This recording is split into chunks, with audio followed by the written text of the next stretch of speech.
Welcome to Doctor on Call with your host, DocGriffon. The doctor will be with you momentarily. Our guest this evening is YouTube content creator and filmmaker Cecil Trachenburg of Good Bad Flicks. Attention! The following talk show may contain violence, grisly images, language, nudity, and sexuality. The Motion Picture Rating and Code Administration has rated Doctor on Call restricted. Under 17 requires accompanying parent or adult guardian. DocGriffon, paging DocGriffon. You're needed in the OR. Stat. And thank you very much, Nurse Cadet. Tonight is going to be I'm going to say it's going to be a little bit of fanboy service. The guest that we have on this evening is somebody that I've followed for about a half dozen years. The content to me is not only insightful, not only fun, but informative and entertaining, and everything that I think content creators should strive to be on YouTube. And he also has a movie project that we'll be talking about a little bit later on. But let's go ahead and make some introductions. I'd like to welcome Cecil Trachenburg to Doctor on Call. And of course, you may not know the name, but you should know Good Bad Flicks. Thank you very much, man. I'm really flattered. Well, everything in it's truth in advertising. We've had a lot of positive feedback, and a lot of new people who had DM'd me about, I watch this channel all the time, and here's some questions, and I'm like, okay, if you want to be a part of this, you certainly can. We do have a Q&A in the second hour, so we will definitely open that up, because I know that there are some would-be or some survivors of the adpocalypse that want to know what it's like to actually make it onto the YouTubes. But I do want to make sure, because I always like to start out, I like to see where the seed is planted. Now, from your accent, I'm definitely making the supposition that you were born in the States, or that raised in the States. Yes. Yes. Is it a little bit Midwest or closer to the East Coast? Because East Coast. Yeah, I'm kind of hearing that. But when you grew up, were you did you have a lot in your family, or was it only child kind of deal? How did you run as a kid? I had a sister. Now, were you guys? I had an older Now, sister. were you guys buddies? No. We are now, but growing up, we did not get along. It was kind of that. She said she's trying to live her life, doesn't need a little brother running around with her. I honestly, I don't really know.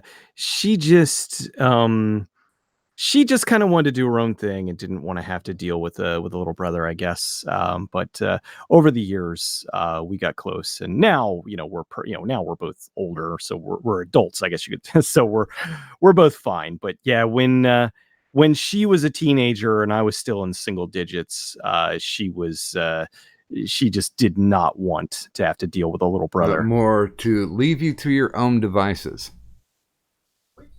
Which, in a way, it's kind of funny, because she's partially responsible for my love of horror. When I was little, I was a chicken. And what she would do is, a lot of times she would have to babysit, and her version of babysitting would be to put on some terrible movie that I was not old enough to be watching, while she would have her boyfriend over. So I would sit there and would watch The Boogans or something that I was too young to be seeing at the time, and just be completely unsupervised. And that kind of grew into a Later, I took it upon myself to start searching out a lot of things, but she really started a lot of it. Well, now the thing that I'm always curious about um, uh, is gateways into things. So you would definitely say that now was it because on Good Bad Flicks, it's not just horror movies. You go into some great detail about one of my favorite eras too, which is the Corman era, when they're sneaking over to the Philippines to shoot something for like $100,000.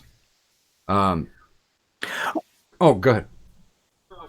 No, I was just gonna say, I loved the Filipino exploitation era of Corman. They had cranked out so many good movies. Given enough time, I would probably do every Corman film from the 70s and 80s.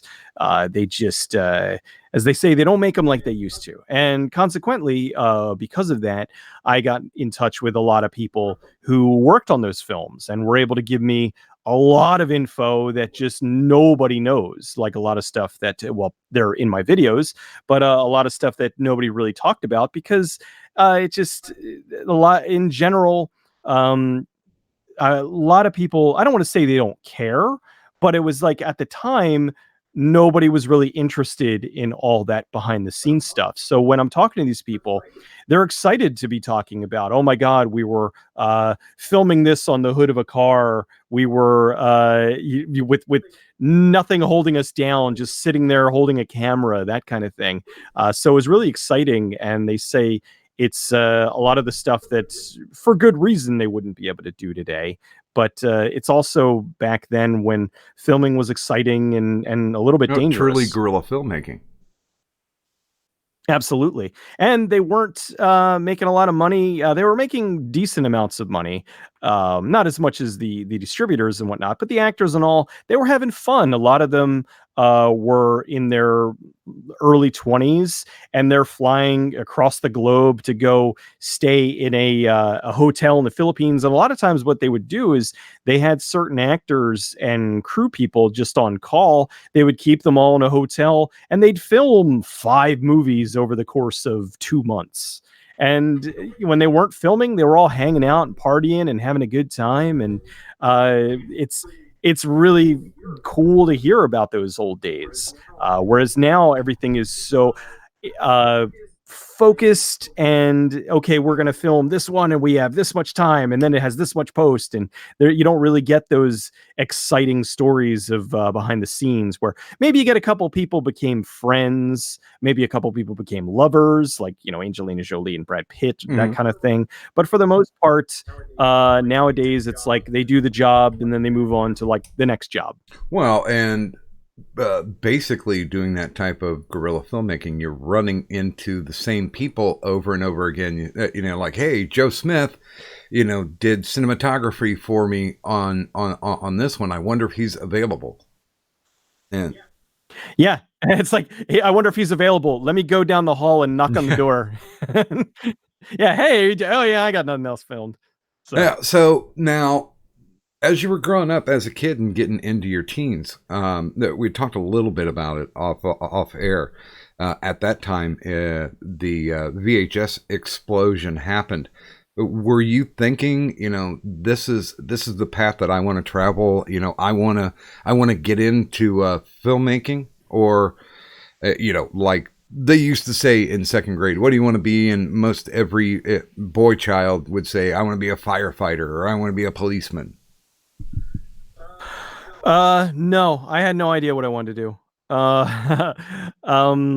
I really just kind of jumped from thing to thing. I spent a little bit of time in college, but dropped out and didn't really accomplish much of anything. What was your major? Communications. Okay.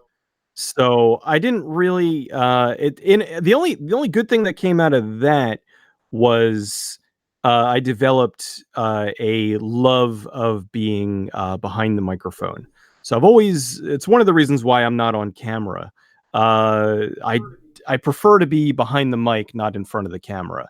And I like being the narrator of things. So, not to jump ahead, but when I started doing the show, I looked at it more from the perspective of being the narrator, keeping the focus on the material as opposed to me, because I feel like there's a lot of YouTubers that they spend too much time making it about themselves and not about the film itself. And I like putting my own style in there, but I like to keep it focused on the property that I'm talking about. And unfortunately, that kind of is a detriment to my channel, because a lot of people, they want the person, they want to have that person that really shoves themselves into it, to latch onto. I don't particularly understand it, but there obviously is also a market for what I do, so otherwise I wouldn't be able to keep doing it.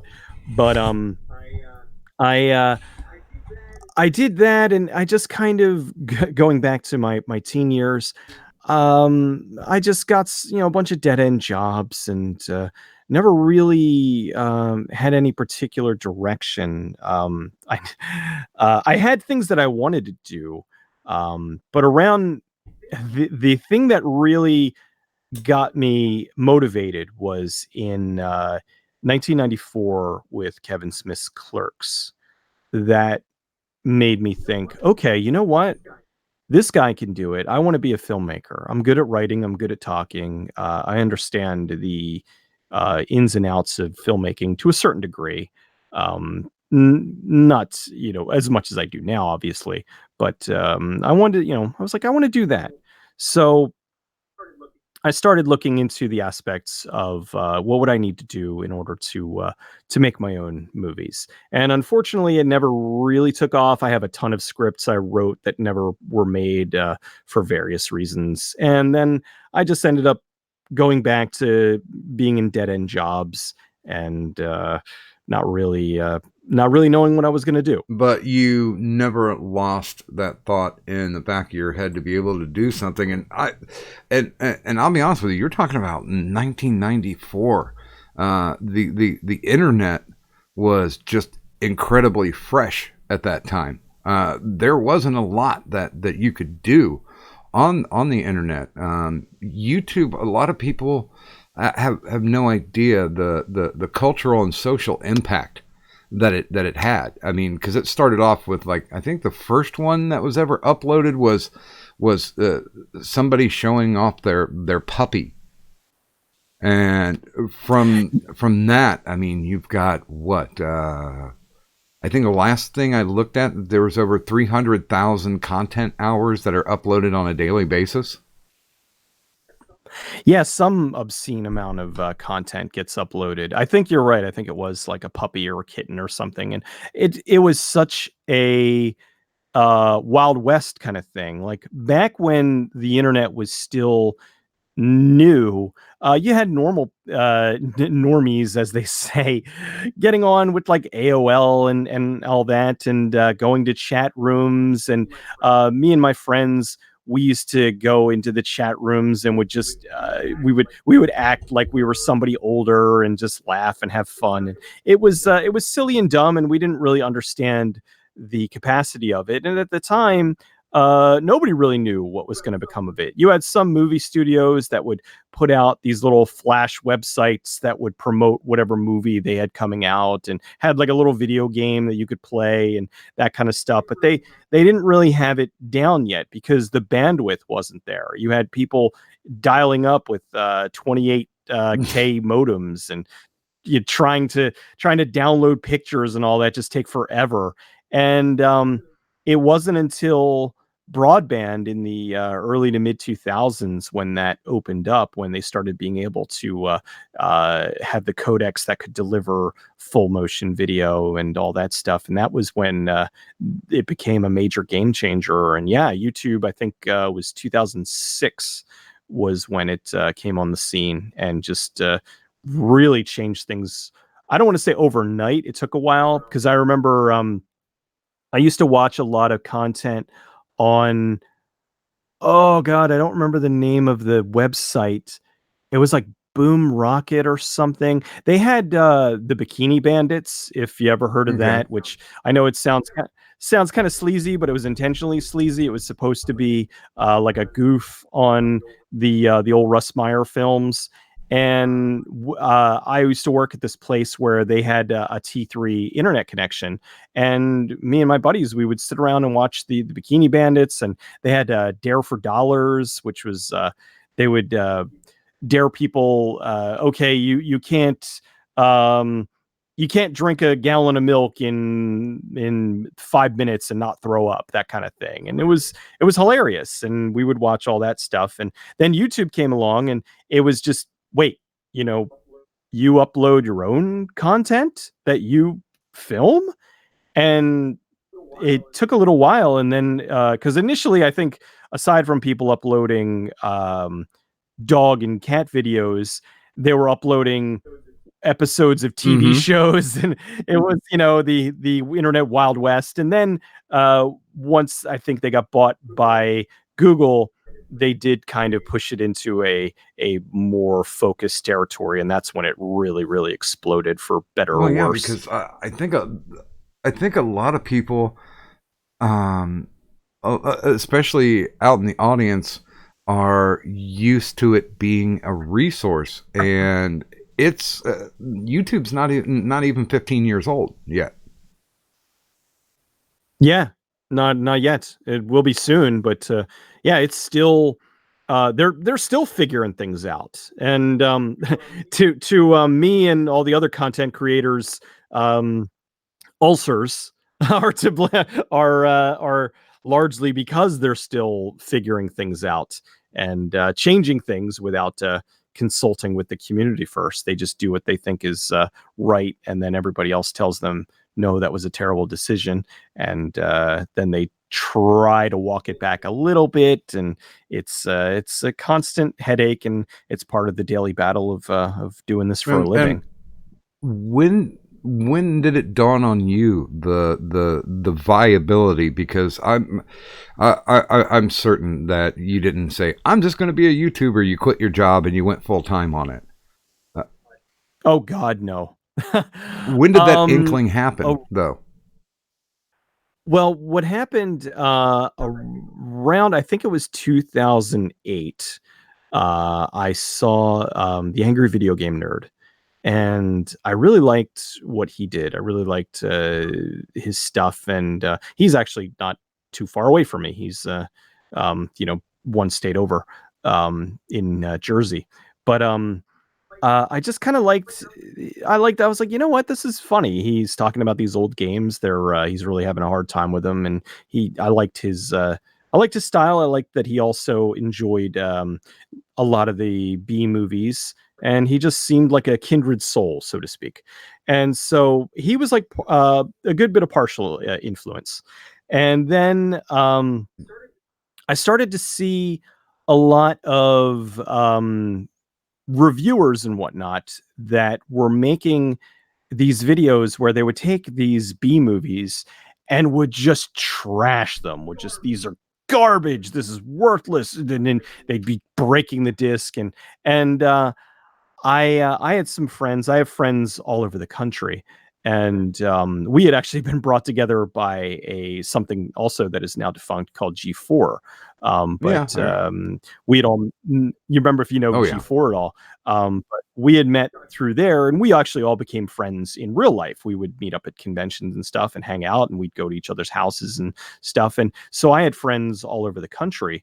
And around 2009, um a lot of them I was talking to, and I said, hey, if I started making videos, little things talking about movies that I like, that I think have merit to them, would you be interested in watching? And they were like, yeah, sure. So I started working on it. I was hoping to have my first episode out in December of 2009, but because I really, really, really like to overthink things. My first episode ended up coming out in March of 2010, and it was a Christmas episode. So that's why a lot of people who have seen my first episode, which is not available on YouTube, and I'll get into that in a bit. It's because I started working on it thinking I would have it ready by Christmas, but didn't have it ready until March. And that really was all that it was. I started on a website called Blip, which was a competitor to I YouTube at remember the time. Blip. Yeah. And yeah, Blip.tv. They were a competitor to YouTube. They had an AdSense thing on there where you could get paid out in a similar fashion to YouTube, although the cut was a little bit better than YouTube was at the time, and you didn't have as many headaches as far as they didn't have any kind of content thing in there. So it just, like, the Nostalgia Critic was over there and a lot of the reviewers were over there. So I was like, let me do it over here. And so I started doing stuff on YouTube, and I had been doing it for about a year. And I started to notice that people who I didn't know were commenting. Like, originally, it was just my friends. Hey, great episode. Hey, I really enjoyed that. But after a while, I started to get messages from people who I didn't know. People, hey, I'm from Australia. I really love this stuff. This is one of my favorite movies. You're the only person talking about it. And I started to notice that Blip was going downhill. They weren't updating their website as often as they used to, and little things here and there that made it obvious that they weren't going to be around too much longer. And so I started cross-posting my stuff. I said, you know what? Let me try to get my stuff on YouTube as well. So my 37th episode, also being a Clerks reference, I was the first one I uploaded on YouTube. And then I started putting it on Blip, and then started putting it on YouTube. And I also, at the time, I was working as a video editor for a college here in the city. So that was how I had my skills as far as being able to know how to edit stuff. And in the beginning, I was they had a sound booth there at the school. So I would come in the morning, and I would write my script over the week. I would record it in the morning, and then I would edit everything over the weekend, and then I would upload it on Sunday nights, I think was the old schedule. And once I went to YouTube, it really took off. I got a lot more attention over there, and I started focusing more and more on YouTube. And Blip got bought by Maker, which then got bought by Disney. And it was just really funny because I immediately saw the writing on the wall that Disney was going to Disney was buying Maker for Maker, and they just so happened to get Blip as a part of that. But there were all these people that are like, oh, this is so great. We're going to have, and this is not bad mouthing Doug Walker at all. I have no problem with Doug, but there were fans that were like, oh, we're going to have Doug in Disney movies. And I'm like, you people are out of your mind. Like Disney has no idea that a lot of the stuff that they absorbed with Blip even exists. Again, not bad mouthing Doug, just being realistic here. And they showed that by promptly shutting Blip down. And there were a lot of people who lost their mind. They were, oh my God, this is how I make a living. And I'm like, I saw this coming years ago. It sucks. I'm not saying that it doesn't suck any less for the people that were making a living on Blip, but it was clear that you really needed to be moving over to YouTube if you were going to be able to continue doing this. And a lot of people packed it in and just quit once Blip went out. So when did you start backing up your stuff that was on Blip? I always just kept backups. Like, I have the first 36 episodes, but I never uploaded them to YouTube for two reasons. Number one, because the quality of my first year I thought was god awful, because I was using a piece of garbage mic. The sound booth that was at my school was not really the best. It was better than what I had at home at the time, but it still wasn't all that great. I wasn't all in on my commentary. So a lot of times I was recording it in the morning, and I'm not really a morning person. So if you have heard my old stuff on Blip, I sound like I'm tired because I am. It wasn't good. So I didn't want to upload that because I didn't think that that was my best stuff. So I kind of sat on it, and I've been over the years remaking a lot of my old episodes. The stuff I remade. My boyfriend's back. There's a couple of. I'm working on one for Society. So there's eventually. I would like to redo all of the first 36 episodes. But again, it's all just I'm trying to do it when it feels right. Some of them, like there have been episodes that I've sat on for over a year because I'd start working on it and I'm like, I'm just not feeling this right now, and I would come back to it at a later time, and I feel that would makes it a better episode because it's like, yeah, now's the time to do this, video for whatever reason. I don't know, my brain is weird. Well, no, I mean, and once again, you're saying about 2009, 2010.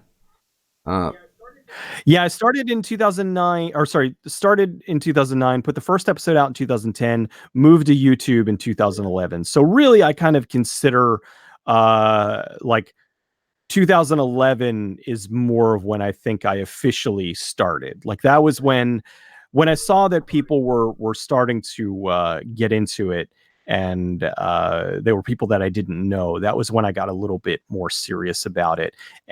But I was still working a full-time job and then coming home and doing this. So it really was like doing, having two jobs. Yeah, and I can see around that time the explosion in available home technology. It's, I mean, we're talking about the ease of being able to get on YouTube or any other type of digital platform, an exponential explosion as far as what you can do. I could see where, the first 36 episodes are a little bit daunting. You were using what you had, but then all of a sudden, all the tools in your toolbox you started filling up and overflowing. Yeah, and I got a nice, not a substantial payout from Blip, but I mean, they paid me a couple extra bucks, and I used that money to get myself some gear and upgrade my computer and be able to, make it a little bit better. So you can listen the old episodes to me, even the older YouTube stuff. I still wince because I'm like, oh god, I could have cut that there, and the audio is so crappy. And at the time, they were only you were only able to upload 640 by 360. So I have a lot of people that will go back and watch the old episodes, and they're like, "Why isn't this HD?" And I'm like, "Because it's 8 years ago." Like, do you not? If you wanted to upload something HD back then, it would take you days. Well, yeah, it's. I mean, I joined the platform in 2011, and the first video that I ever tried to upload was 2 minutes and 30 seconds long. It took a day and a half. Oh god. So yeah, the technology now is definitely available for us, but it's all about the content at this point. I would say my jumping on point for good bad flicks was you put something up about a half dozen years ago about going into the deep discussion about Blair Witch 2, Book of Shadows.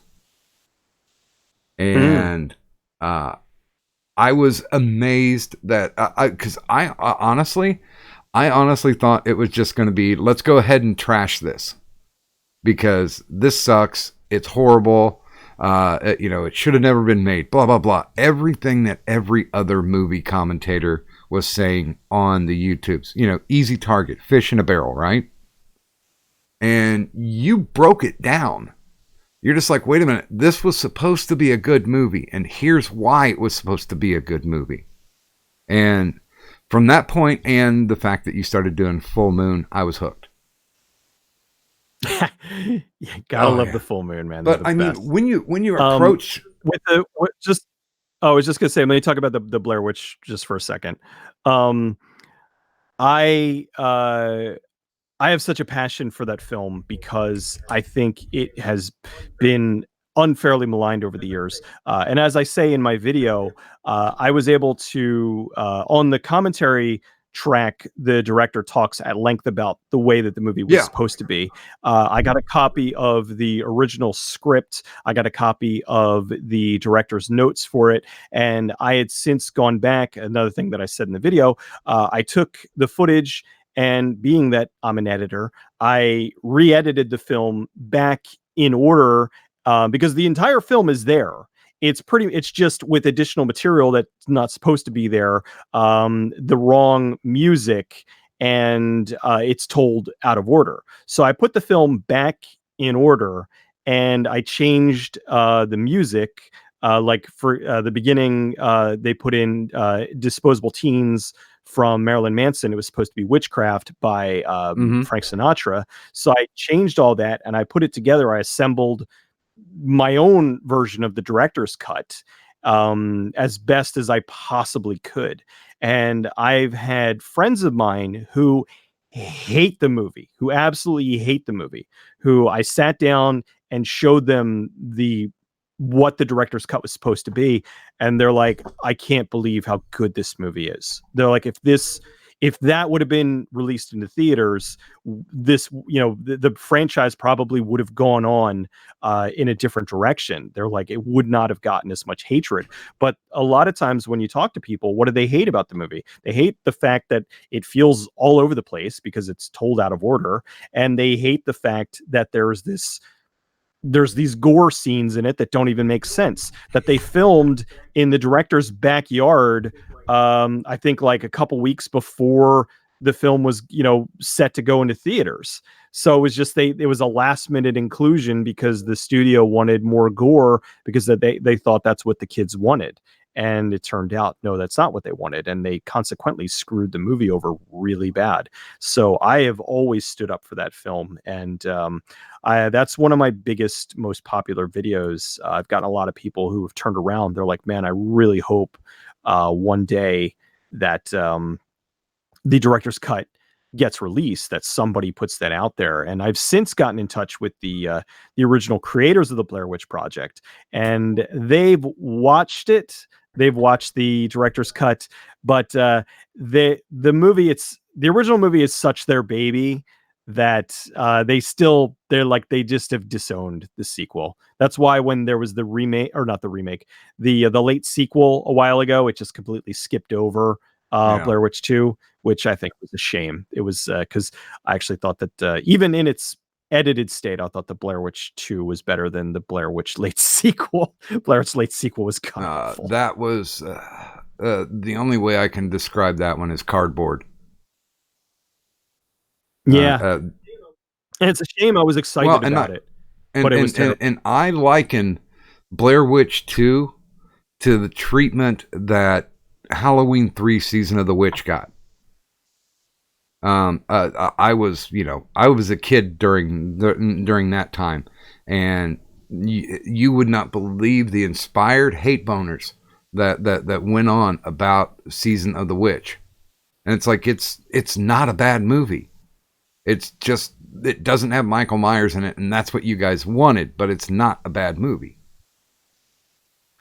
If they would have released it as Season of the Witch and not Halloween 3 Season of the Witch, again, it would have not been an issue. It would have been heralded as a classic. I mean, now it's found its audience however many decades later, but it had hatred behind it. People just could not stand it. And it's a shame. I think even if it was Halloween 2 Season of the Witch, it probably would have been okay, because it would have been like, okay, like would have been what John Carpenter wanted. He wanted Halloween as an anthology. Each Halloween there would be a different story, but it took it until the third one before they did that, and that was kind of the misstep. And they even admitted so. It's like it was a good movie, but it was a bad idea. Yeah, I was a fan of the Irish techno mage angle. Oh yeah, I loved the whole thing. It was so weird because it was a mixture of like of Stonehenge with science fiction and robots, and it was just such an unusual mixture. And the fact that you had children wearing masks that when they were watching television, bugs would crawl out of their heads. That was Yeah. horrible. And it ends on such a down ending. It's something that it just does not float anymore. They wouldn't do a movie where essentially every kid in the US has bugs crawling out of his head at the Yeah, end. it was very Invasion of the Body Snatchers, which is one of the best things about the film. I love that callback. Absolutely, yeah. And Invasion of the Body Snatchers is just such a terrific. Even the first one is just classic. The second one, the '70s one, is just also classic. I even like the '90s one, Snatchers, with Gabrielle Anwar, which is kind of the late sequel on the Yeah. military base. But everything after that, they've tried to redo it, and they just can't recapture that magic Well, anymore. now I do want to make sure. By the way, being at the bottom of the hour, if you have not tuned in to Good Bad Flicks, there is down in the descriptor the official website. There's also Cecil's Twitter, the YouTube channel, of course. There's a Facebook. There's a Twitch, and something we'll be talking about a little bit later. The link to the Indiegogo on the In Search of Darkness documentary, and we'll definitely be getting into that. But I do.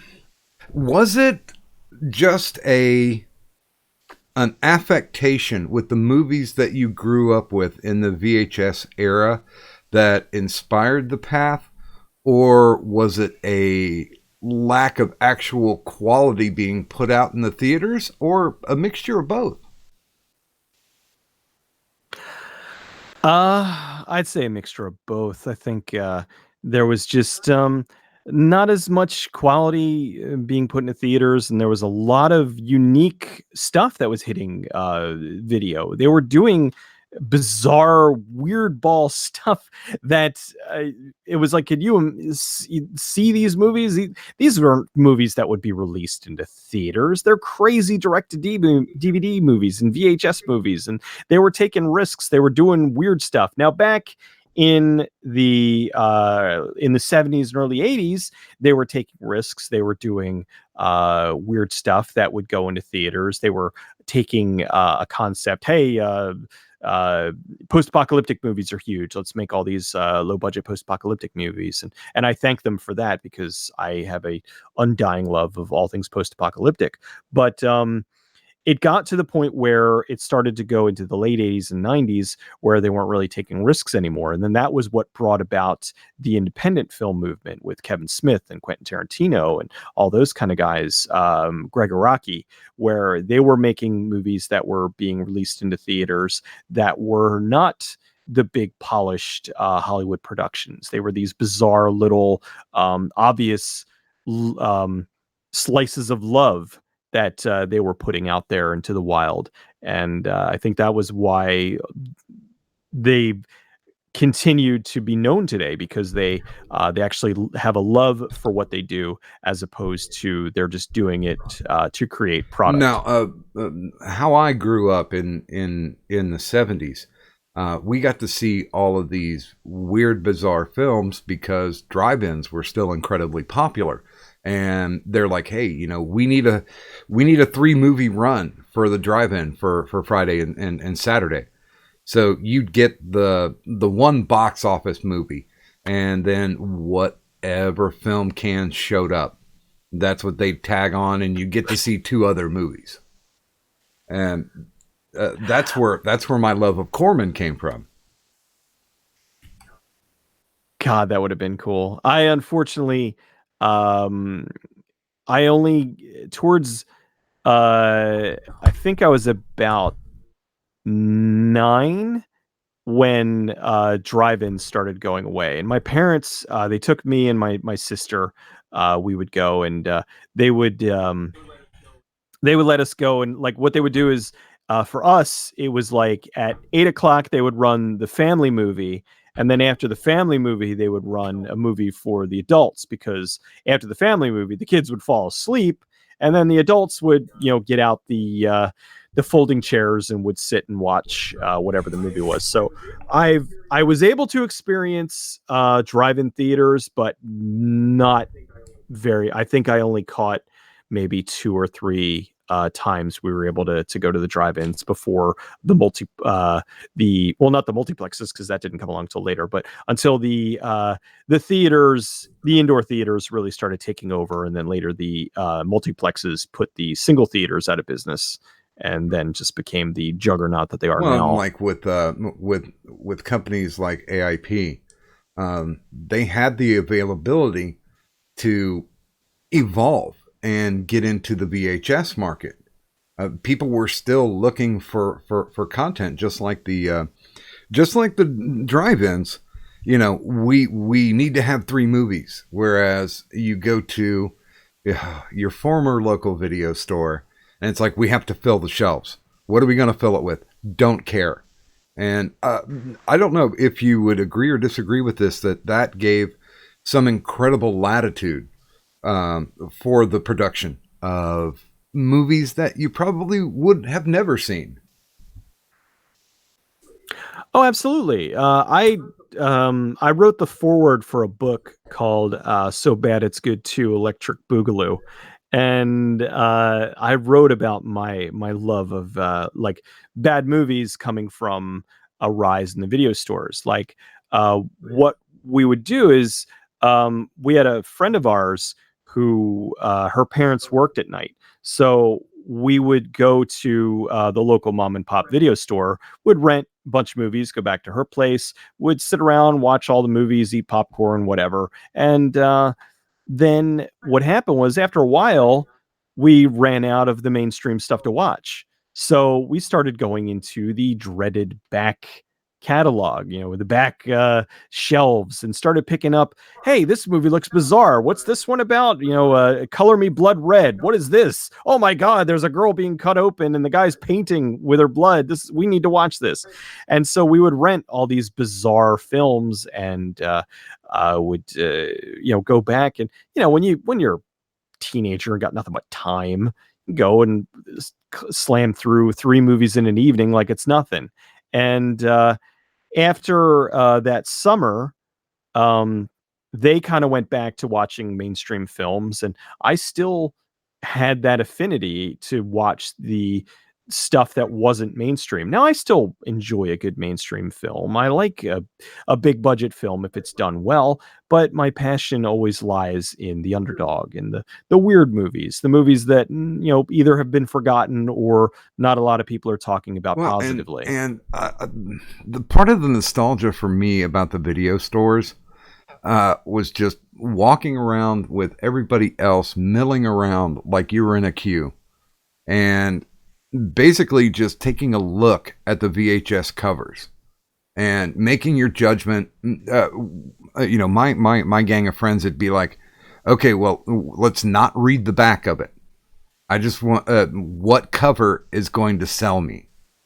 I remember you did one on Star Crystal.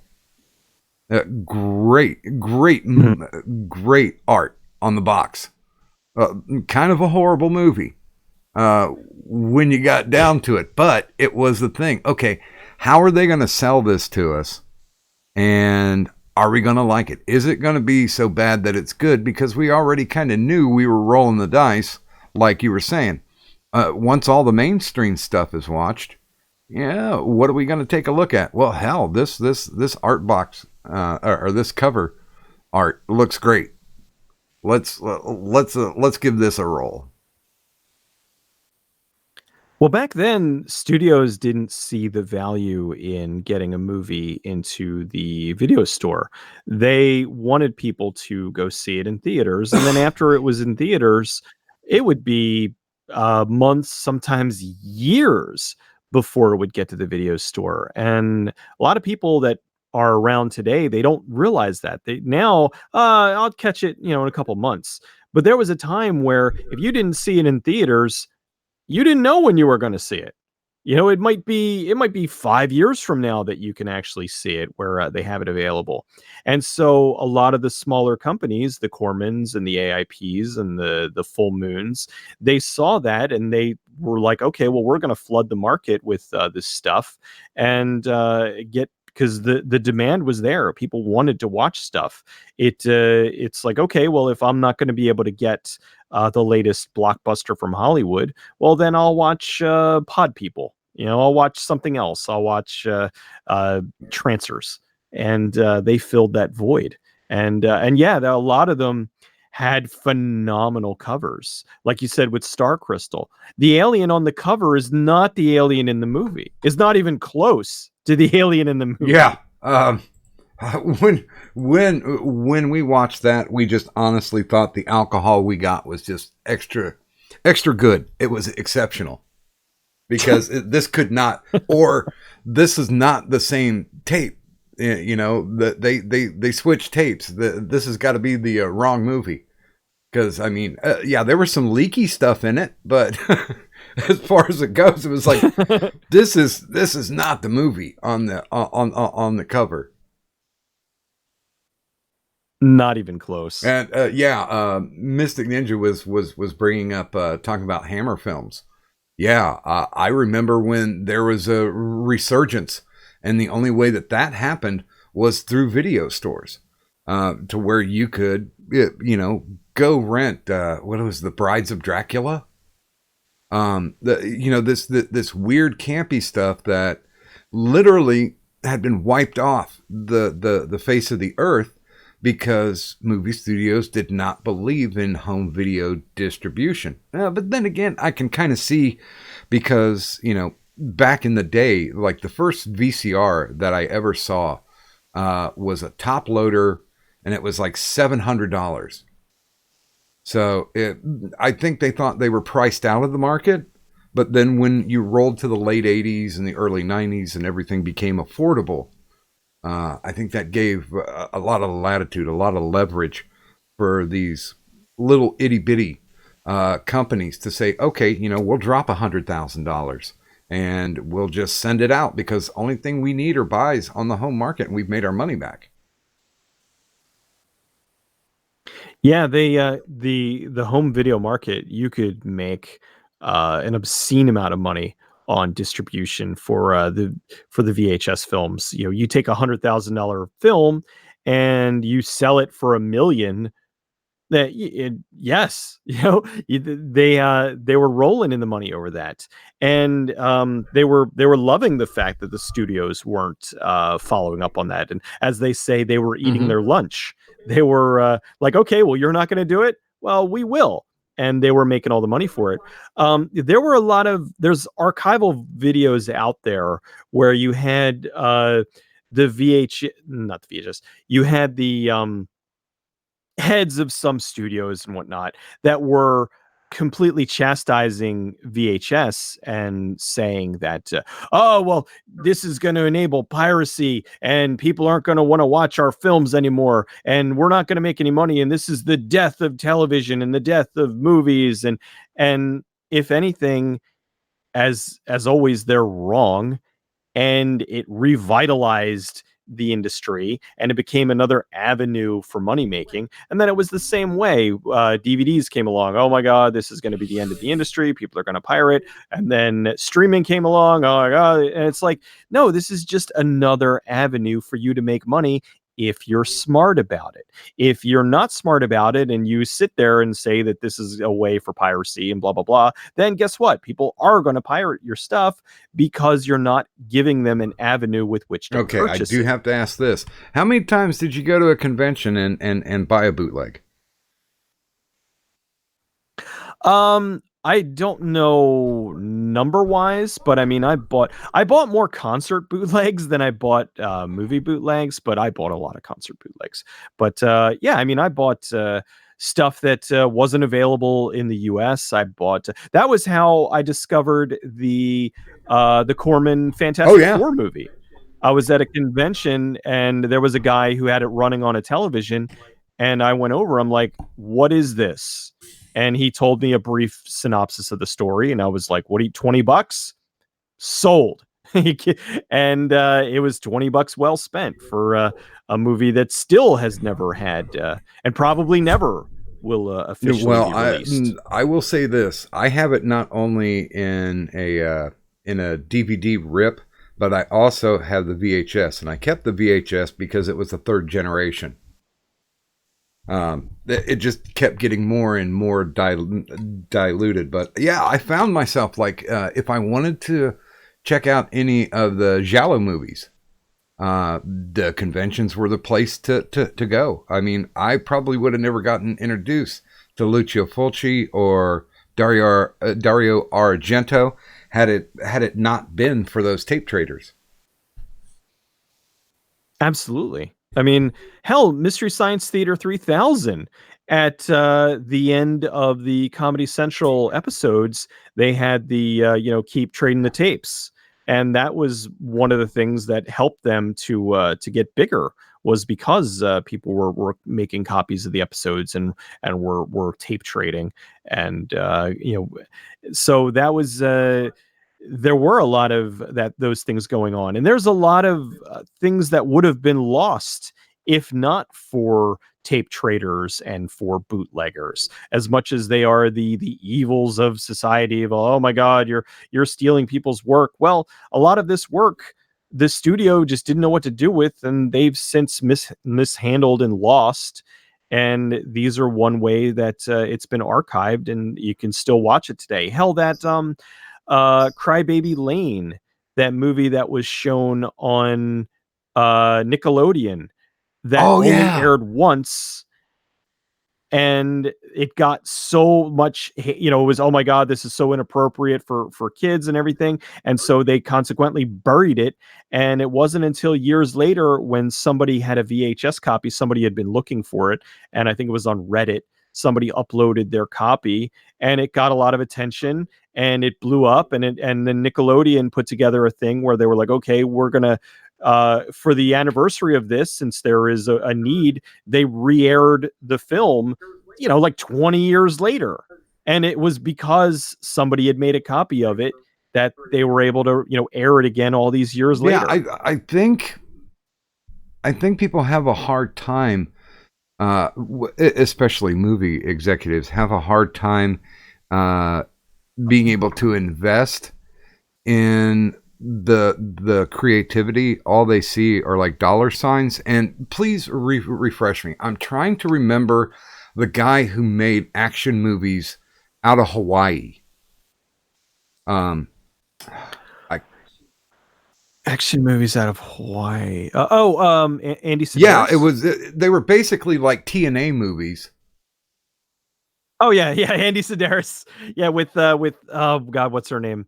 Uh, it was with like with like Penthouse Pets, and with like Julie Strain and all them. They were all like action movies with just lots of softcore nudity and sex scenes and stuff. Yeah, Andy Sedaris. Yeah, Oh he yeah, was the king of that. I picked up.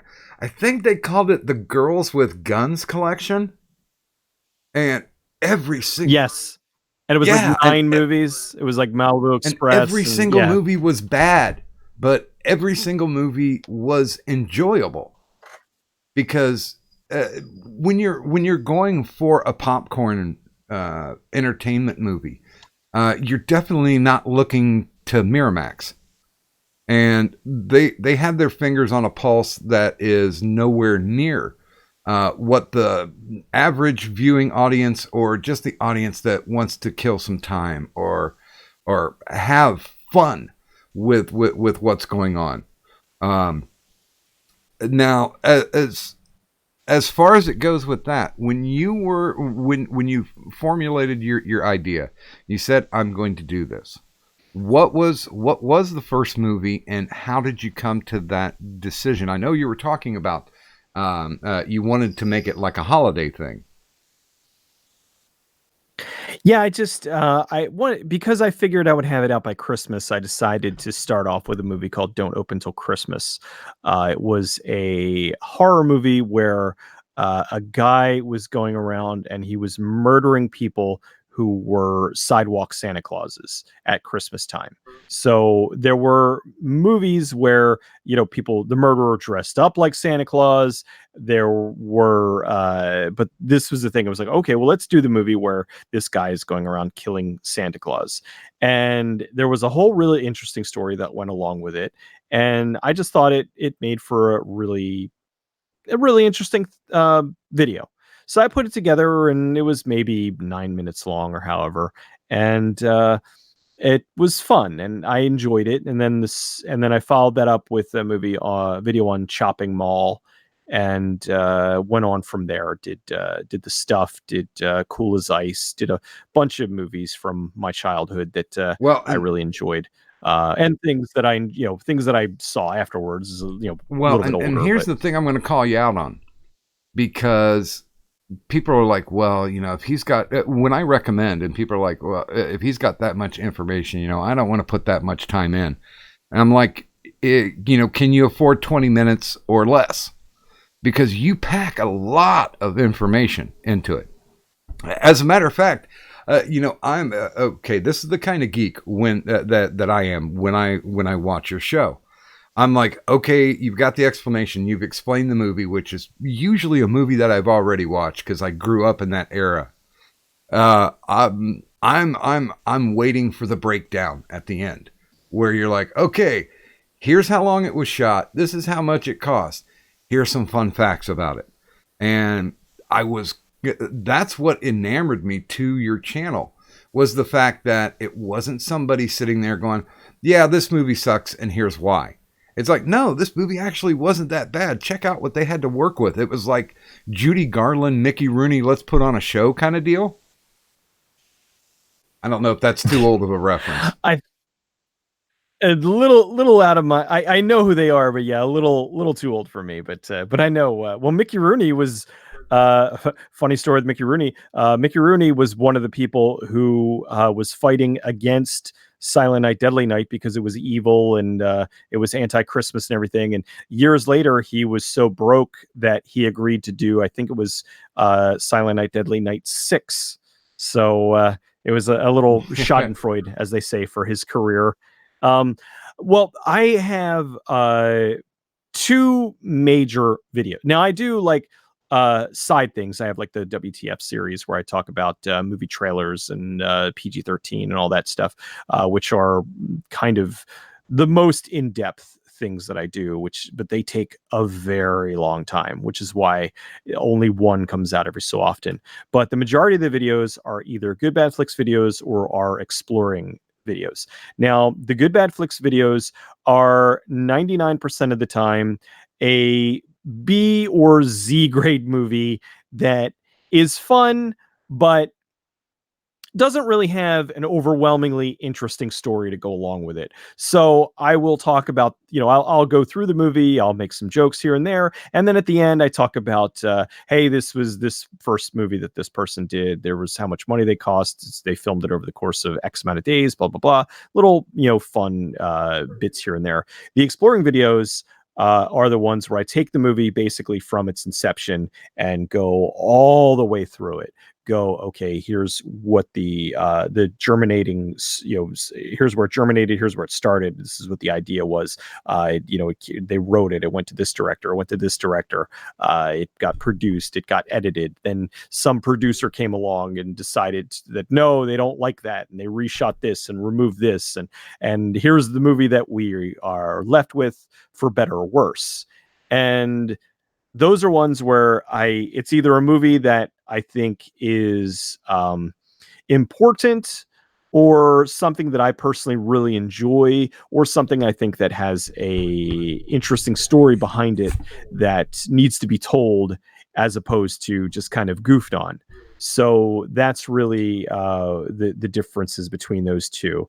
And I think that there's a lot of people who I've gotten comments over the years where something like that, where they'll settle in, expecting Halloween 3. I thought you were going to make fun of this movie, but then I found out all this stuff about it, and I saw that it was 18 minutes long, and I'm not going to watch 18 minutes of this. And next thing I know, it's 5 hours later, and I'm marathoning your content because this is incredible.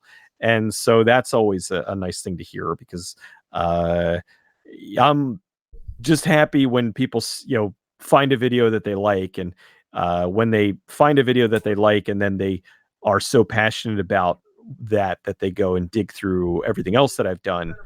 And it's kind of humbling, and it's nice. It means that I'm actually Well, doing you something you good on the are internet. doing something that is unique. And I know a lot of the people that I have guesting on, whether IRL or online, I love interviewing interesting people that do interesting things. And I can say, I mean, I've watched the entire catalog, even the playlist you have where you're relating stories. Oh yeah, Yeah, the unscripted stuff.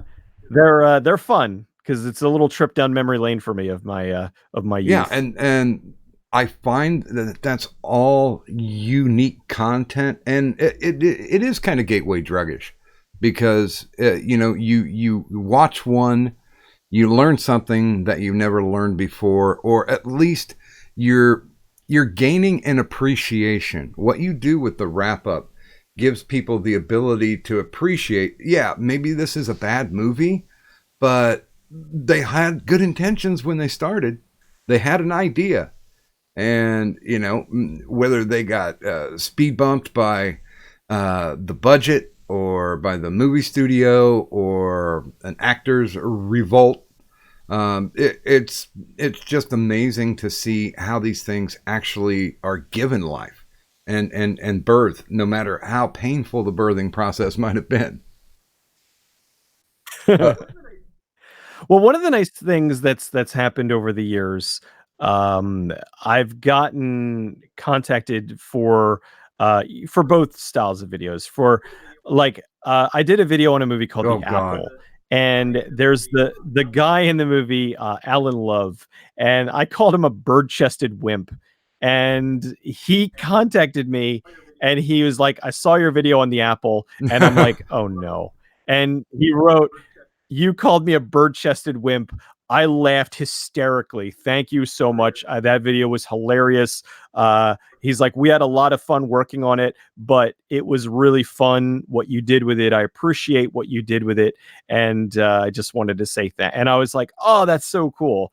And I've had way more positivity come. I've been contacted by numerous people in the productions over the years. Now the thing is too, a lot of them, um I've contacted people in the productions to get information, because that's why people are like, "Oh my god, how the hell did you find this out?" And I'm like, well, I went down the line. I started with the director, and if I wasn't able to get a hold of the director, I went to a producer, and if I couldn't get a hold of producer, I went to writer. And if I couldn't get a hold of the writer, I tried some of the actors, and would see what I could dig up with the movie.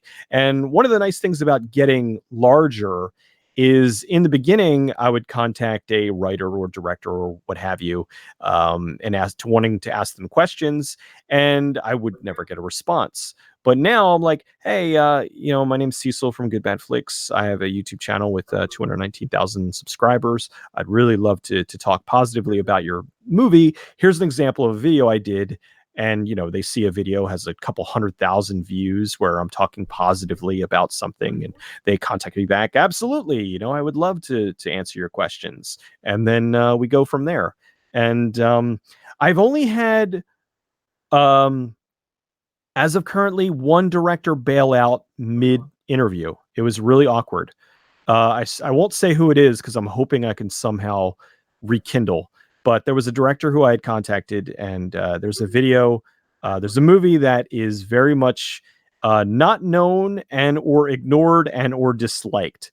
And I said, "Hey, I would love to talk about this movie positively.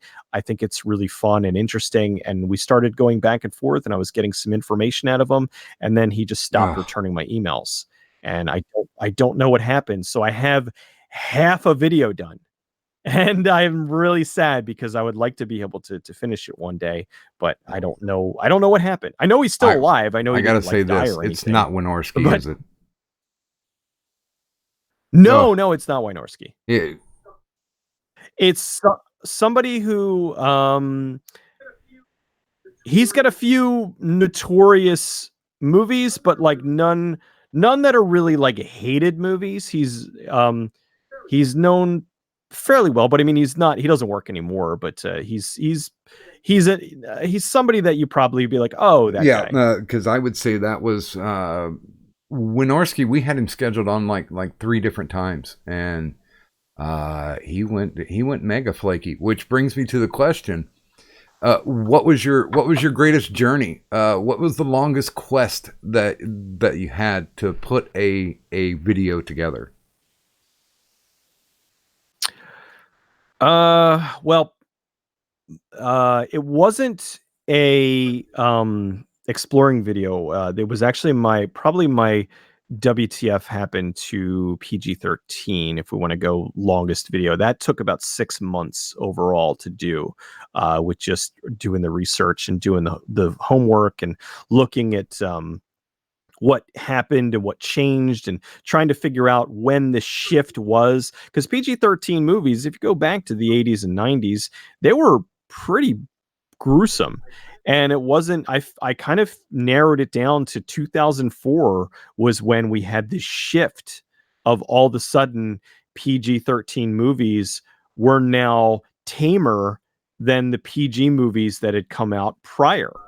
And it took me a really long time to put that together. It was really difficult, but the end result, I think, is worth it. I got a lot of recognition. I had college professors asking me if they could show the video in their Nice. classes, and it was really cool. So yeah, that one was tough, but it took a long time, and I think the end result was worth it. As Was far there as anyone that you thought, well, this is never going to happen, and all of a sudden, you got the gift of access? there is, unfortunately, I swore that I would never say who it was because they're still working in the industry, and a lot of the dirt that they gave would make people frown upon them. So that was part of the thing, because I always ask the people after I do a video, I was like, do you want me to put a special thanks in there for you? And the majority of them just say no. They're like, we're just glad getting the story out there. But in this instance, it was, please don't, because I don't want any, like, they showed me some stuff that I was not allowed to use in the video simply because they would have been able to figure out who it was that that Gotcha. gave me the information. Yeah, well, and sometimes it's kind of nice to where you say, I have the facts, but let me just allude to it because it's not going to affect the storytelling. Yeah, and there's been a few things where I know some things that happened in the movie that they also asked me not to mention for various reasons. They're like, we don't want, this person maybe died of, and they're like, well, I don't want to talk negatively about the dead. So they'll say, just leave that part out. And it's something that doesn't, it's an interesting tidbit, but in the overall, it didn't really affect anything. So it was kind of nice to leave out. Like I also, oh God, when I was working on the video for Demon Stone, R. Lee Ermey died, and so that added an additional like weight to the video, where I had to mention, while I was recording this, R. Lee Ermey died, and I actually missed an opportunity to meet him. My wife is a teacher, and he came into her school one day to give a speech, and all the, afterwards, all the teachers met him, and she said, it was really nice. So my wife comes home from work that day, and I was like, hey, oh, she's like, oh, we had this guy there, Gunny Hartman. And I'm like, Gunnery Sergeant Hartman? What? And she's like, you know him? And I'm like, oh my God. I'm like, she's like, yeah, there were like some women that brought their husbands there to meet him. I'm like, you didn't think to call me to tell me to. So she's like, no, I and ever since then, she's like, okay, if it's somebody, I'll email you. But they haven't ever had anybody back like that. And so I was sad. I would have loved to have met him, especially in a non-formal environment like that, like not at a convention or something. But so yeah, so when I did the video, I added some additional stuff in there, talking about how the people that he worked with, like he was a genuine class, like he was really good and such a nice guy, and really went above and beyond when they were working with, as opposed to God, what's his name? Um, Okay. oh, give me 1 second. I just forgot his name. Jan Michael Vincent, who not to talk bad about the dead because he just died recently, but he disappeared one day while they were filming, and they went looking for him and they didn't find him until 3 days later. And it was like, you can't do this. Like, we're making a movie here. What are you doing? And yeah, he unfortunately was somebody who had a lot of demons, and he that was a film that was made in the editing room. He was not delivering a good performance, and the editor worked with the writer and with the director and really scoured through the movie to get the best of his bits to kind of piece together to make a proper film, because the original cut they had was just, it was terrible. And they managed to pull it together by really spending a lot of time in post fixing his bad acting because he just didn't care. Going through the motions. That's another one of the ones that I actually liked. For the chat, please feel free, now that we're running at the top, go ahead, drop your questions in for Cecil. But if you have not yet subscribed, all the links are down there. The official website, the Twitter, the YouTube, the Facebook, the Twitch. And I swear, we are going to talk of in Search of Darkness, because I am incredibly fascinated by this. This is in my wheelhouse. But yeah, if you guys would like to throw questions in there, we will ask them as they are presented. Now, if you could basically turn anybody on to any production company, late 70s, early 80s, where you find value in like most of the things that they did, who would you recommend as a movie company? Full Moon is my bread and butter. I adore them. I've loved them since I was little, and I know they may not make the quote unquote best films, but they make the most sincere films. There's just something comforting about them. They are visual comfort food.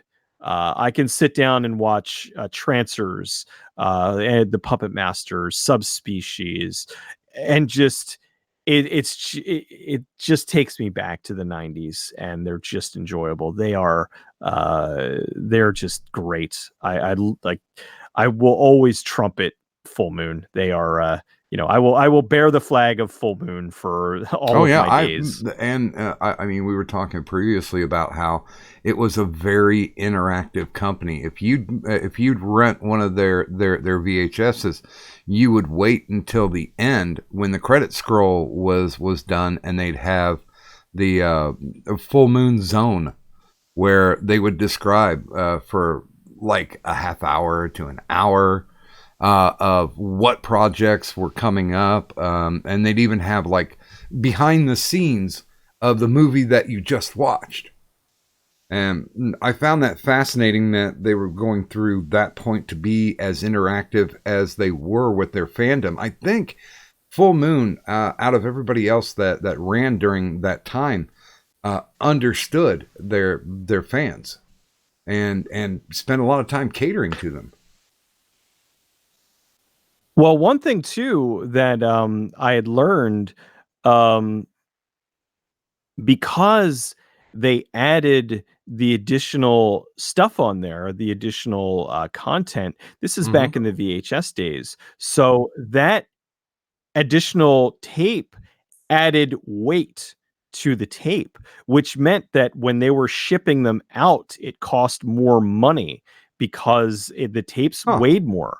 And Charles was smart enough to see the value in that even though they were losing money by sending these tapes out with additional footage on there, which cost more to ship, it was introducing people to their stories, because it was like they would watch them, they would see the value in them, and then they would basically make sales pitches. They would say, oh, here's what the movies we've got coming out soon. And they ran a bunch of trailers, and they would have Charlie talking about ideas and things that they had in the can. And Charlie had a tendency of, they would start with the poster and then kind of move on from there. Here's the idea, and then they would make the movie, or revolving with that.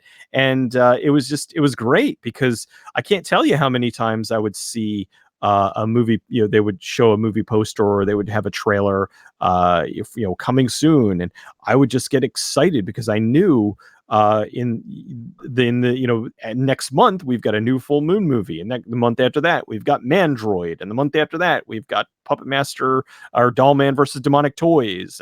And it made me go back to the video store time and time again. I was there on release day to get that next fix. Oh yeah, and one of the things that fascinated me, and you'll probably do something about this later on, watching the Full Moon Zone, they were hyping up a movie called Arcade for the longest of times, and they even came on to a Full Moon Zone, showed some of the footage that they had done, and then I think 6 or 8 months down the line, they had to overhaul the whole movie.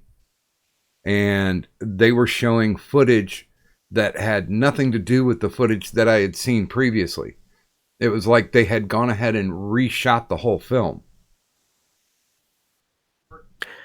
With Arcade, I need to do my homework on this, but if I remember correctly, I believe you are right. I think that they shot the film.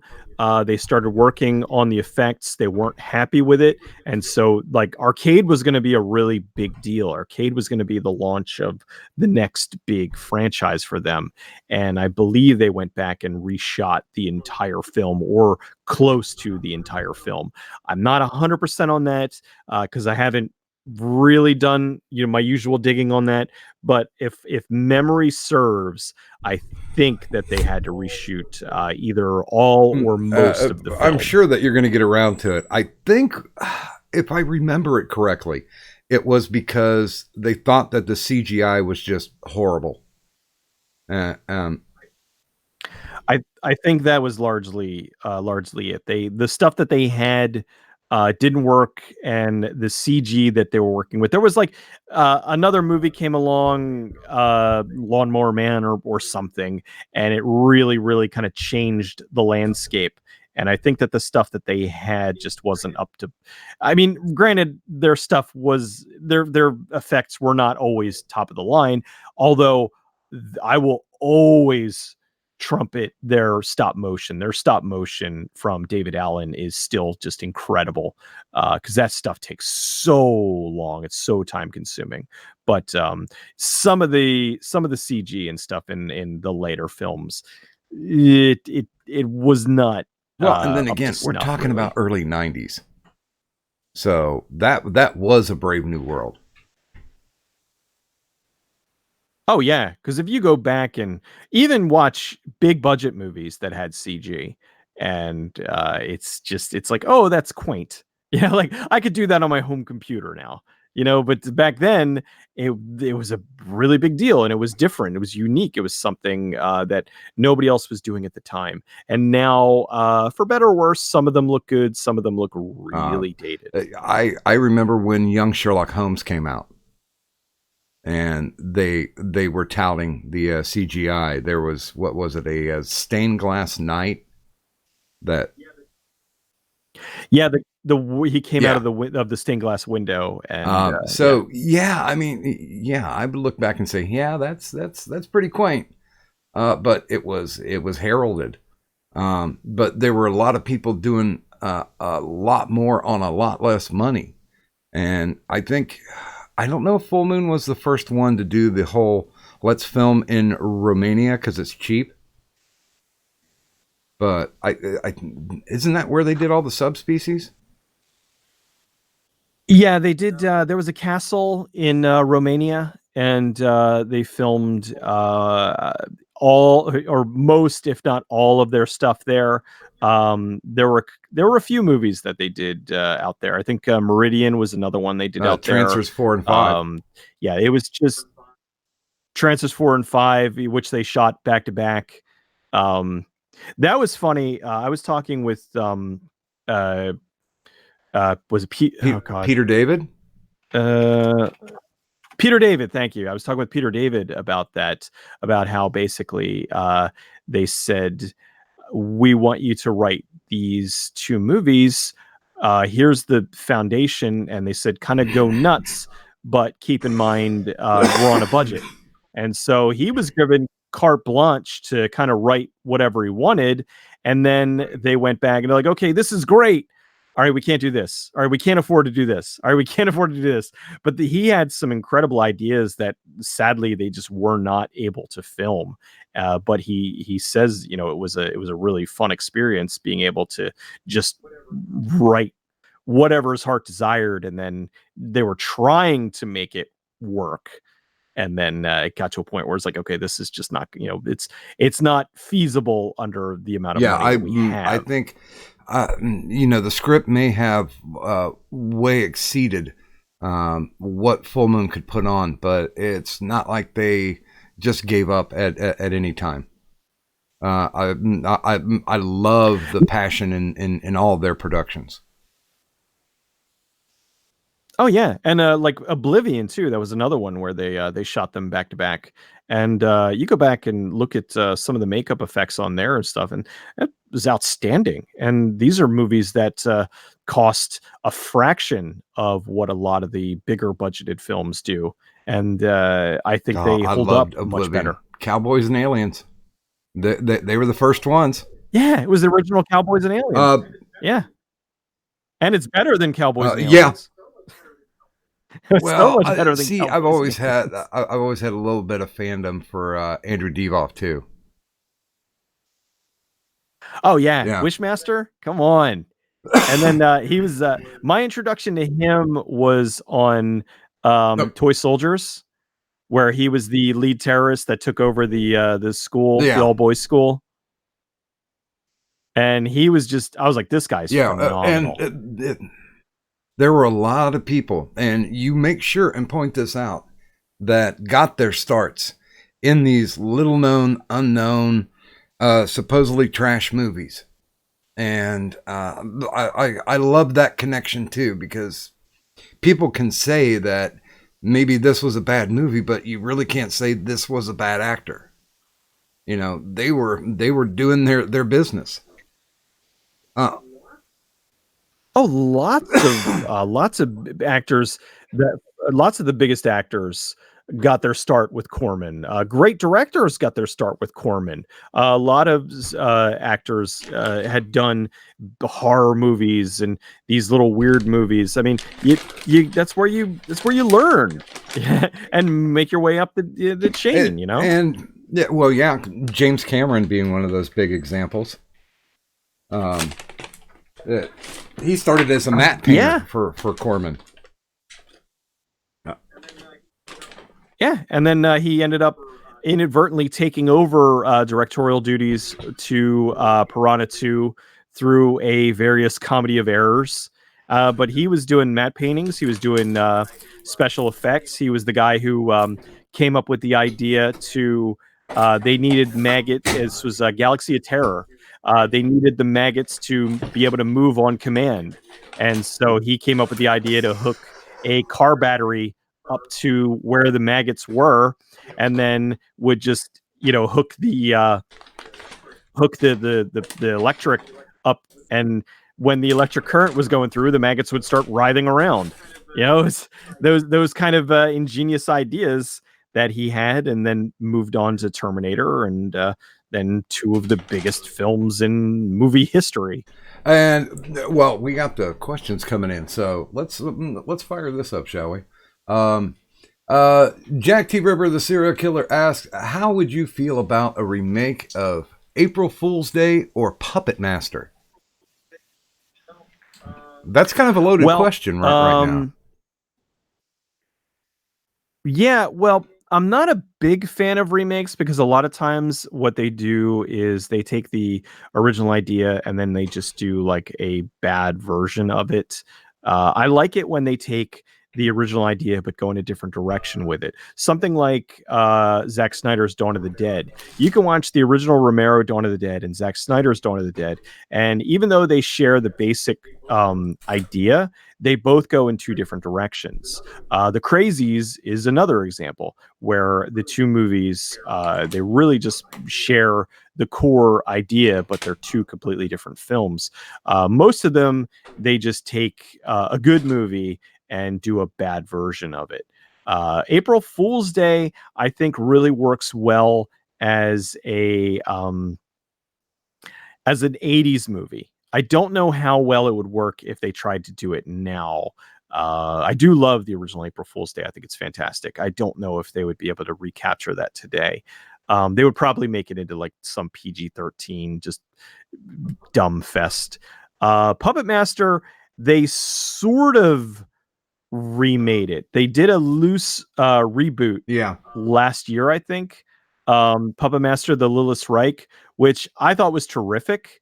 I thought they did a good job of capturing a lot of the love of the original Puppet Master and giving it a bit of a bigger budget and just making it fun. Barbara Crampton plays a cop in it, and it's very entertaining. I'm curious to see where they go with it, because I'm pretty sure they're working on another one.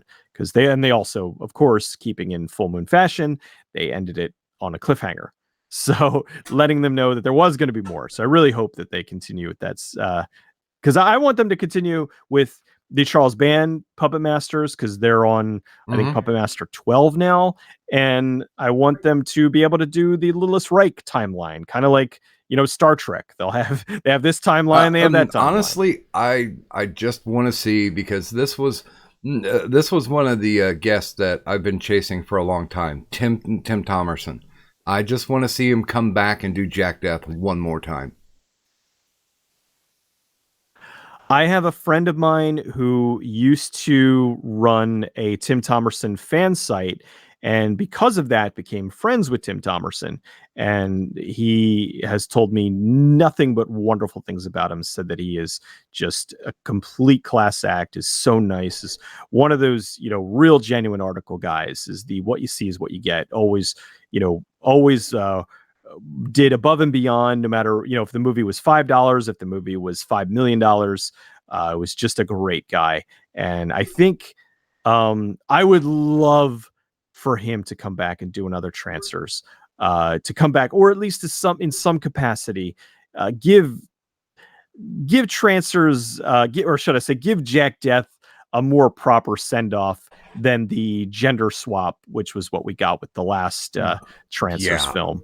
I don't know why, but I mean, my thing is, even if they did something where it was like a short, where it was like him and Helen Hunt, who was in the first 3 Trancers films before. Well, she was in the first one when she was a nobody. She started to kind of get big when she was in the second one, but she did the film as more or less a favor, because that was the movie that really got her a start. And then she was working on Mad About You at the time and was only available, but she still came back to do a cameo to kind of close out her character. So that's why, like, I'm not a big fan of Helen Hunt, but I would never crap on her, because that shows a lot of class, that you would still be willing to come back and do this little B movies, even though you've got a like really big hit sitcom on regular television. It shows to the relationship that they have with the production company too. I've not heard any horror stories from working for Full Moon Studios. I've heard some, but like, on the grand scheme of things, so far down the line of, like, I mean, I've seen some nightmare shoots, And for the most part, I've heard little things here and there, but nowhere near the capacity of some of the like really nightmare shoots. There were stuff where stuff went wrong, they were shot over, everybody was tired, that kind of stuff. But at the end of the day, they always ended up enjoying each other, they all stayed friends, and a lot of times they continued working together. That's why you were able to get these movies. You can't get a series of movies where they're keeping the majority of the cast and crew and whatnot over the course of many years if there's not that camaraderie, if there's not that comfortable work environment. And just real quick, like to say thank you. Vin dropped the donation and said, "I see the heart rate monitor and I thought I'd add a few BPMs. Got to keep the blood flowing." And we thank you, sir. That's most appreciated. Pinky Salmon asks, Cecil, have you ever seen or watched Twice Upon a Time? Twice Upon a Time. Let me look that up real quick, because Twice Upon a Time. 1983, Charles Swenson, John. It looks like an animated. No, I have never seen this. It looks interesting. Two wannabe heroes and their friends must stop a madman from giving everyone nightmares. Interesting. I somehow I have not seen this one, but this looks like it would be something right up my alley. Now, was there something that you watched or was referred to from your audience where you said, I really don't want to do this one? You're kind of dragging your heels. Then when you got into it, you're like, yeah, okay, this is great. I want to do this. Trying to think. Because I know that, there was, what was it? There was one that I really didn't want to do, but as I looked into it, the story. The little girl who lives down the lane. I liked the movie fine, but I didn't think that there was going to be as interesting a story behind it as there was. So the more I started to look into it, the more I dug into the backstory of it. I found out how interesting it was, and it made for a really good episode. So that was one that I kind of because what happens, I have Patreon, and at a certain tier, you can suggest a movie, and we both have to agree upon it. That's the thing, because I had said, no, for example, I will not do Battlefield Earth.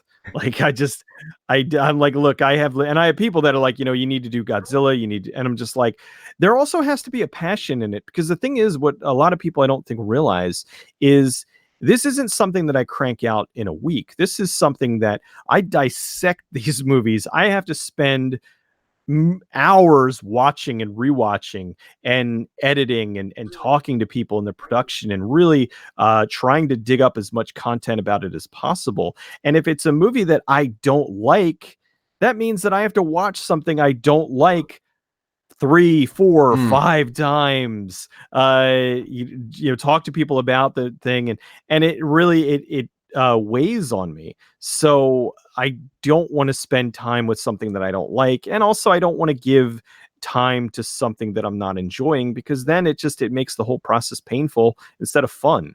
So so I had said, there are certain movies that I won't do, Battlefield Earth being one, Godzilla is another one. And I've had people that are like, oh, well, let's just offer you a high, more money. And I'm like, well, no, in this case, it's not about the money. It's really about just my time and sanity. I'm like, because I don't really want to dedicate that much time to talking about something. And I think the end result, you would probably hear it in my voice that I'm like, this movie is, like, I wouldn't be able to hide that I think this stinks. Well, yeah, I mean, you've got to have the passion and enthusiasm for it. Otherwise, why do it? Now, one thing that I did want to point out as well, you've got a great video where you break down your discussion about remakes and reboots. And I would certainly suggest for people to watch it, because it makes a lot of sense. It's very practical as far as why you think it will and will not work. I not only enjoy your trains of logic, but I love the sarcasm as you're going back through the movies too. It to me, and I know you just brought it up a little bit ago. It's very MST3K. Well, yeah. They are one of the many things. I'm a combination of Pump Up the Volume, Mystery Science Theater, Kevin Smith, and like Full Moon are largely kind of throw that into a blender, and that's pretty much me in a nutshell. So yeah, if not for any one of those, I probably would not be where I am today. Let me see if I can scroll down through here. Yeah, Godzilla. I gotta agree on that one. Eric Pug asked, are there any horror games that you've enjoyed? The world's biggest YouTuber got his start with Amnesia. Yeah, PewDiePie kind of made his bones with doing the horror games, and I love survival horror. It's probably my favorite genre. Um, there's there's a game called Illbleed. It's really, really hard to find. It's a Dreamcast game, and unfortunately, the company was porting it to the Xbox, but they went out of business. So if you have a Dreamcast, or you can play it on an emulator, it's very, very, very unusual. It's basically um, you're this group of kids that go to this haunted funland, and you're trying to survive. And if you manage to make it through, and you're still alive, you win $1 million. And each haunt is based on a made up B horror film. So like the first one, it's about this guy and his son who get horribly burned while playing baseball. And so like there's these mutants that are chasing you with baseball bats, and it's just ridiculous. And there's like a mutant cake that bites you, and it's a lot of fun. It's very different, and I love it to bits. That's really good. Um, um, Outlast, the first Outlast, and then Whistleblower, the DLC prequel. They both scared the absolute crap out of me. There's an old full motion video game. You can buy it off of GOG called Get out of my Phantasmagoria 1 head. and 2. I love that game.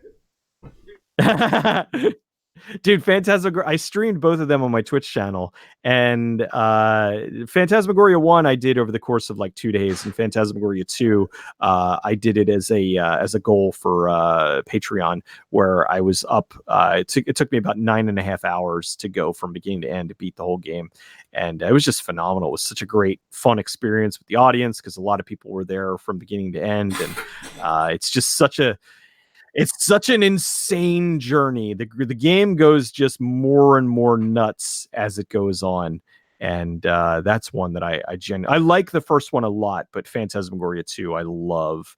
And then there's more current games. Like I played the new the Resident Evil 2 remake. That was phenomenal. What was the Until Dark is just, or no, Until Dawn. Until Dawn is absolutely incredible. That was just such a terrific game. So yeah, I'm sure there's more that I could probably come up with if I sat here. But I don't want to go on for like I don't want to keep going. Well, I just remember when somebody handed that game over to me, and I'm looking at, I think it was 6 or 7 discs. I'm like, you've got to be joking. Yeah. And they're like, seriously, just go play it. Yeah, that was back in the day when that was a big deal. That was a big seller. they would have, 7 discs, and it was like, oh my god, this game must be phenomenal. It's on 7 discs. Now it's just ridiculous because they throw that all on like one DVD, or you just download it. Yeah, But yeah, I think it there was was amazing. some amazing things done back then, and I do notice that that you from time to time also do good bad games. Yeah, the unfortunateness of those, I love doing the good bad games because I love video games as well as movies. But the problem is, a bad movie, or let me let me rephrase that. A short movie is 70 to 90 minutes. A short video game is 6 to 8 hours. So I have to play through 6 to 8 hours and then scrub through 6 to 8 hours of footage to put together to make a video. Now, I was willing to do that, but the problem was it all comes down to YouTube's algorithm. Um, I am quantified by YouTube as somebody who talks about movies. And consequently, when I do videos that aren't about movies, when I do videos that are about video games or other things, YouTube does not push them out to my subscribers because they think that that is not something that they subscribe to me for. So therefore, and that's one of the things that one of the big headaches with YouTubers now is that it's like, no, if somebody's subscribing to us, they want to be notified when a new video is out. Like when you subscribe to a magazine, they don't just send you the magazines that they think you want. They send you 12 issues or however, of this magazine. And if you subscribe to a channel, you want to be notified of when this person puts a video up. So when I was making the good bad games, it just was not getting the views that I would need for it to be sustainable, because it would take me 3 to 4 times longer to do a good bad flicks episode for a fourth of the views. And unfortunately, I mean, doing this for a living, I need the ad revenue to be able to put food on the table, and so I got to go with what I do makes find that money. incredibly short-sighted. That if there's a content creator that you like, why wouldn't the algorithm say, okay, here's something new that they're making, check it out? Now that just baffles me, because to be Their idea is they want you to start up another channel. They're like, if you want to do gaming content, make a specifically gaming channel. And I'm like, well, but I already have all these subscribers here. Why am I going to start from scratch there? Like, and then it's a whole issue. Now I have to handle 2 channels, and it's just, I don't understand and there's the mindset literally of that. no guarantee that it'll cross over, but there's a better chance that there will be crossover if it's made available. I think that's just Absolutely. that's basic logic where YouTube fails. Victor Rand asks, "What's your opinion on trauma?" I love trauma. I've actually been working on a really long video about the history of trauma for a while now. Because I keep getting people asking me, oh my God, you do this channel. How have you not done anything on Toxic Avenger or on? I think the only trauma film that I Yep. did was Surf Nazis Must Die, and I absolutely love trauma. But my thought process was, well, let me do this video talking about trauma, the history of trauma, and then I'll start talking about the movies. Well, I really didn't anticipate it taking quite as long as it did. So eventually, when I get the trauma, God, at this point, it'll probably be a documentary, documentary without interviews, but with the exception of Lloyd. Lloyd Oh yeah. will talk to just about anybody. But and he's great. I love Lloyd Kaufman. He's outstanding. But so whenever I get that out, then I think I will start talking about Toxic Avenger and Sergeant Kabuki Man and all that other fun stuff. He's Lloyd's the modern day P.T. Barnum. Absolutely. I could not think of a better guy to describe him. Yeah, he is the modern day P.T. Barnum. He really is. He's terrific though, man. He's just full of energy. And if you've ever read Make Your Own any Damn of his Movie books, oh my god. Oh, Make Your Own Damn Movie is just brilliant. Like that is one of the very few that is one of the very few books that I've actually laughed from reading the book. It's amazingly good time. It sounds like it's a guy telling you stories while you're sitting in the bar having drinks. Yeah, it's written like the way that he talks. Lloyd is very accessible, not only in just audio, but definitely if you're looking to read a book and have a good time, or if you're a budding movie maker, that's definitely a fun book to read to give you some perspective. Yeah, that's a really good one. There's Rebel Without a Crew, which was Robert Rodriguez's book about how he made El Mariachi. That is a great one to read.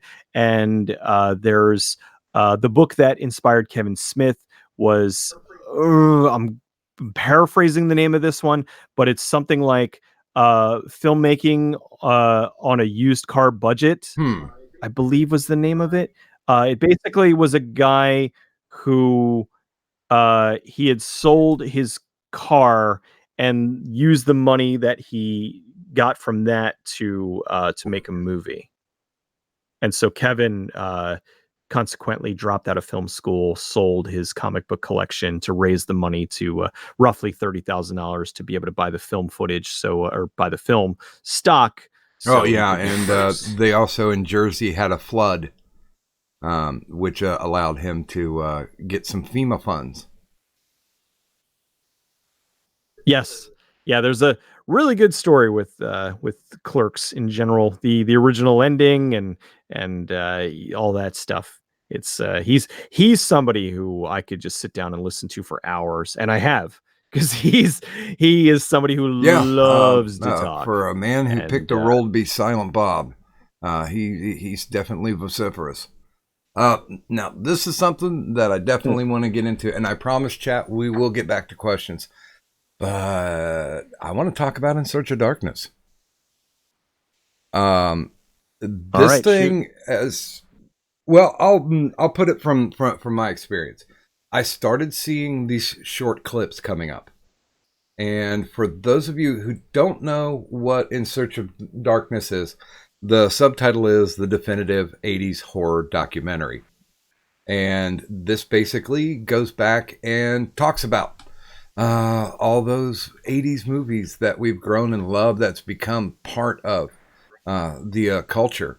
I couldn't think of anything that has had more impact on the nomenclature than what the horror genre did through the 80s. And I kept seeing these little bits and pieces, interviews with short interview with a couple, like a minute and a half or so, like Keith David and like Jeffrey Combs. And then the last one that came through was John Carpenter. And I'm like, yes, all of these.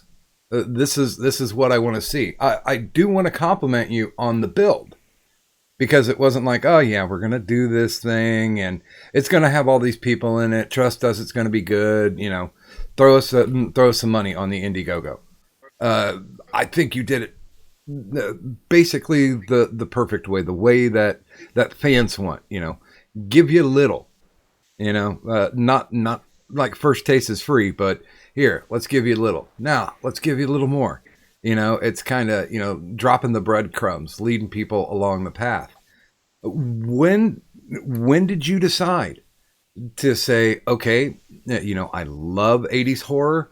I'm going to put the effort into making a documentary about it? Well, I'll give you the full not too long story, but back I believe it was like early 2018. Another YouTuber, Ali Harper, he was doing a documentary called In Search of the Last Action Hero, and it is a documentary that's all about 80s action. And it was being produced by this guy over in the UK, and he was really in charge of that. And he had contacted a friend of mine, my buddy Josh, who I do a podcast with called Radiodrome, and he liked what I did, and I got to talking with him, and we were talking about 80s horror and about how 80s horror is just it's huge. It's now more than ever people are seeing the influence of 80s horror.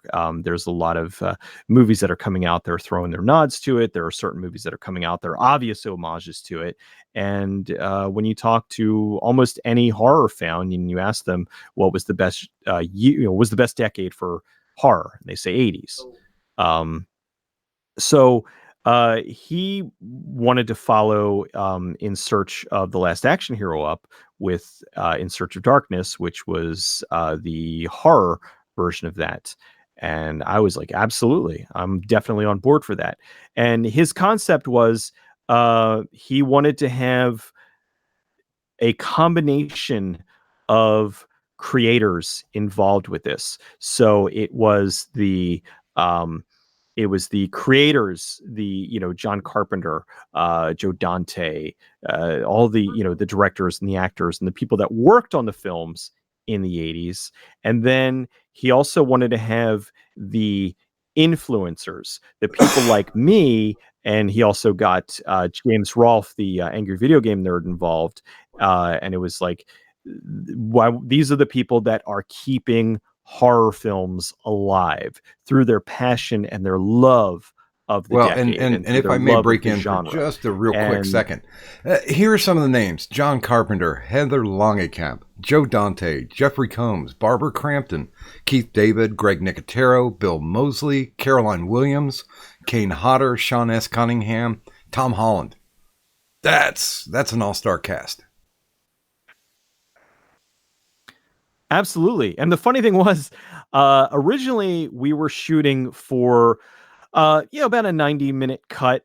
And when we did the crowdfunding, it was so overwhelmingly successful that we were like, okay, what we need to do, we have the ability to do like that was going to be the definitive. Now it's like the super definitive. So now what we're going to have on the disc is there's going to be a 90-minute, quote unquote, theatrical cut. And then there's going to be the extended 3-hour cut. So the 3-hour cut is going to cover the, women in horror, the final girls of the 80s, all that stuff, which is, one of the reasons how we're tying in Heather Langenkamp and Barbara Crampton and Kelly Maroney. So we're doing that as well. And it's going to be a much more all-encompassing version. It's going to cover so many things. And I have people that they were seeing the snippets and they didn't quite understand. They're like, well, when you're showing the video, how come you showed Ronald Reagan? And it's like, well, don't put politics in this. And like, look, man, I hate politics. I hate talking about politics because all it does is make people angry. So consequently, when I'm doing my videos, no politics, unless it somehow ties into it. There was a ruling at the time, the PMRC. There was something that went in there. I'm not throwing politics in for politics' sake. I can't stand that. But if you're going to talk 80s, you need to talk about the politics of the world at the time. Well, you can't build the house without a foundation. Ronald Reagan. Yeah, exactly. And John Carpenter brings it up. Ronald Reagan was the president for the majority of the 80s. And he came up with the concept for They Live because of Reaganomics. And he goes in depth with that about here's his mindset behind it. Here's how he came up with the idea. Here was his feelings behind it. Here is how he feels that this is what it was. And I know that kind of pissed some people off, but it was like I understand that, but this is reality. This is the reasoning behind why he came up with this. We're not shoving politics in for politics' sake. We're shoving it in. We're not shoving it in. We're including it because you can't talk about a decade and about the influences. And one of the influences was that. Now, there were a lot of things that factored into the different horror movies, and we cover those as well. So it's not just we're going to just say, oh, Republicans bad, because that's not what the documentary is about. The documentary is about the 80s, what made the 80s the way that it was, and what influenced it, and what lasting effects it has on the genre pardon of me horror. for doing the interruption there, but I just thought that list was definitely well worth reading. Now, now, Oh, definitely.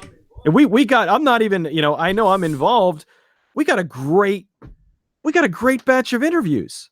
We've got 40 plus interviews of some of the most iconic people in horror. We sadly, as much as this breaks my heart, we got what I believe is the last interview with Larry Cohen.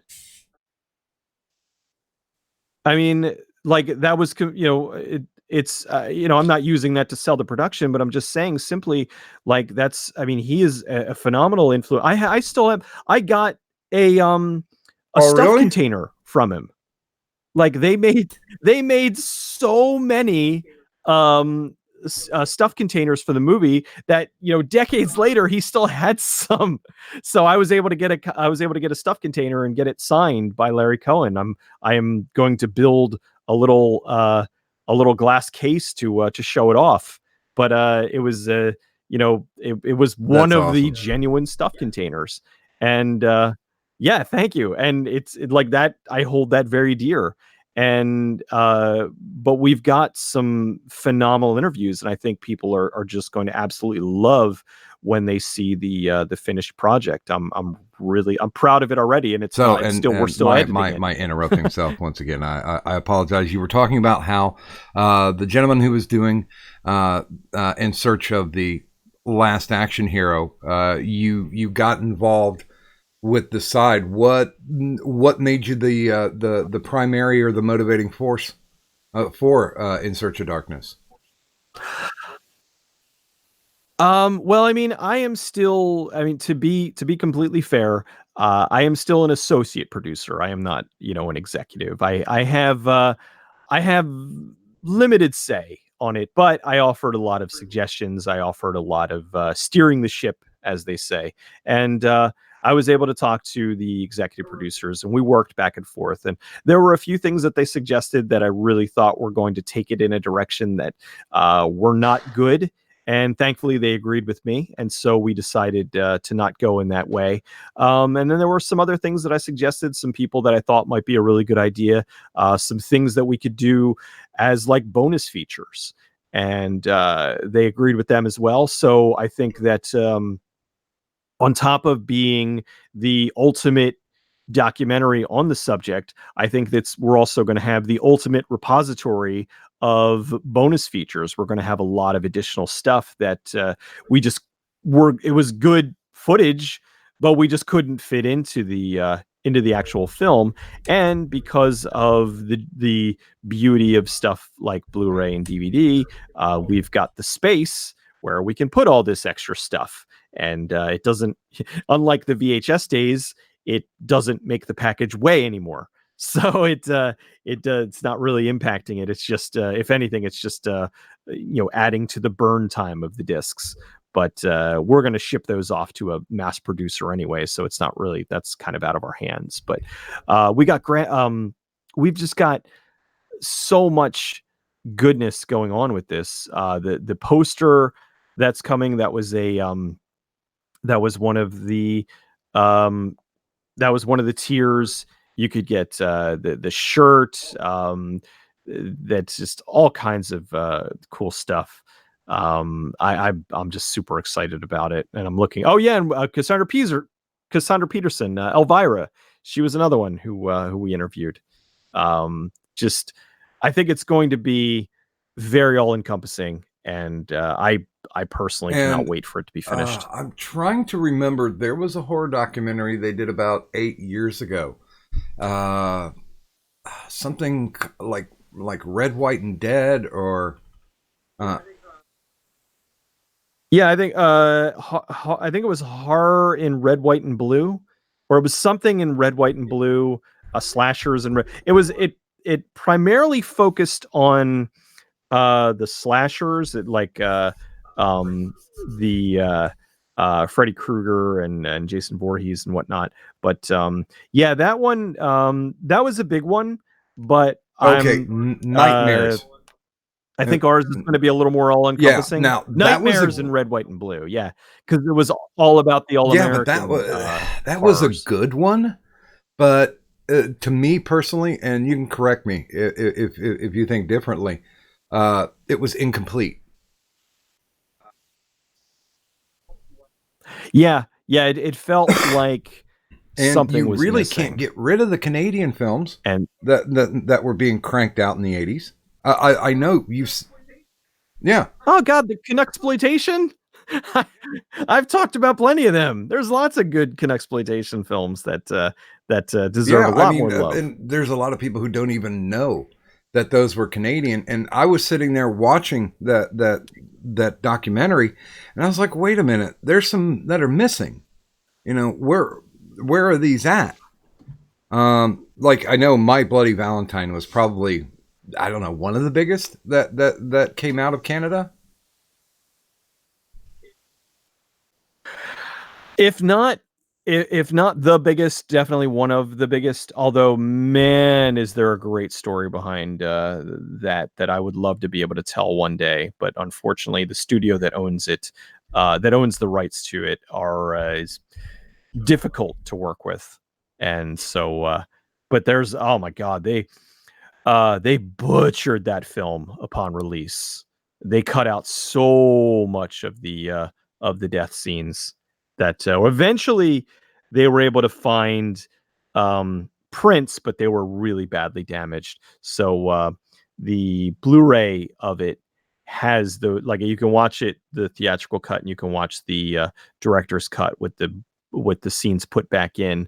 But like, there's a noticeable drop in quality when those scenes pop, and it's such a shame that we may never get a fully restored copy of the original film. And hopefully one day I'll be able to do a video about that. But it's kind of Well, ball's kind of in the studio's court. Sometimes I'm able to deal with them, and then sometimes I have to fight with them, and I just say, and yeah, it's not worth I it. think having this happen right now, because we're looking at essentially like a 30-year window. Like you were saying with Cohen, it's these people are going to be gone soon, and nobody's going to be able to tell these tales. And somebody should have done it maybe 15 years ago, maybe 20 years ago, to record this thing, which is such a touchstone to, like I was saying, our vernacular follows around. If somebody says that they really did a Jason Voorhees on that, you don't have to have an interpreter for it. So I think Yeah. I think this is not a case of too little, too late. I think it's a case of the right here, right now. Let's do this. Let's get talking to the people, like John Carpenter before he's gone, because he's old, folks. He's not gonna be around for forever, and being able to hook in with these guys, to be able to get their takes, I think that's the reason why I'm so exuberant and so excited about it, is because if it's anything to the effort that you've put in for your YouTube channel, then go ahead. Let this be Ken Burns style. Do 100 hours on it. I'm okay. I'll sit back and watch it. I think in order to cover this properly, I'm glad we're able to do the 3 hour version, because I think that doing it any shorter would just be a disservice, because you can't cram a decade into 90 minutes. I mean, look at I think it was A&E was doing, like, the 70s and the 80s, and they were doing those things, and they were over the course of like a couple of days. It took to cover all them. They were cover Each one they would cover, like, I think 2 years or something, and they were talking about all the stuff that was happening.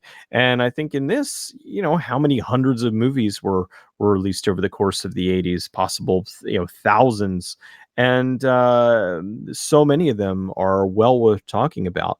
And so, yeah, I'm glad that we're able to talk to Joe Dante and John Carpenter, and another one. Well, didn't Joe? Wait, no, Joe's still alive.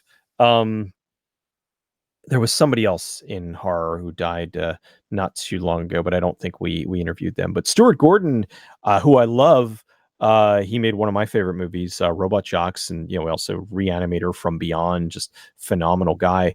But he's in his 70s, and I want him to live to 100, but you never know. I mean, we just lost John Yeah. Singleton. He was 51. So you never know. So yeah, I think getting this documented, talking to all of these legends, is very important, and being able to have all that in one place, it's cool. And nobody's ever done anything quite this daring before. Yeah, If I nothing do on say this so. scale. And I can say, like, from my childhood, when there was no internet and there really wasn't much of a home video market, we would gather together and go, well, what are we going to watch? And 9 times out of 10, the movies that we would go see would be horror movies. I remember going to the first run of Friday the 13th, and all my friends were there, and we were laughing, and the girls were jumping. And horror to me is more of a communal experience, where it's meant not to be watched by yourself, at 4:30 in the morning when everybody else is in bed and you've got it on some type of streaming service. I think horror is one of those things that are meant to be shared. To have people jump around, to enjoy the fear and loathing of horror itself. But Eric brings up a decent point, so I'll form this to a question. In your thoughts for horror, is there anything that actually scares you?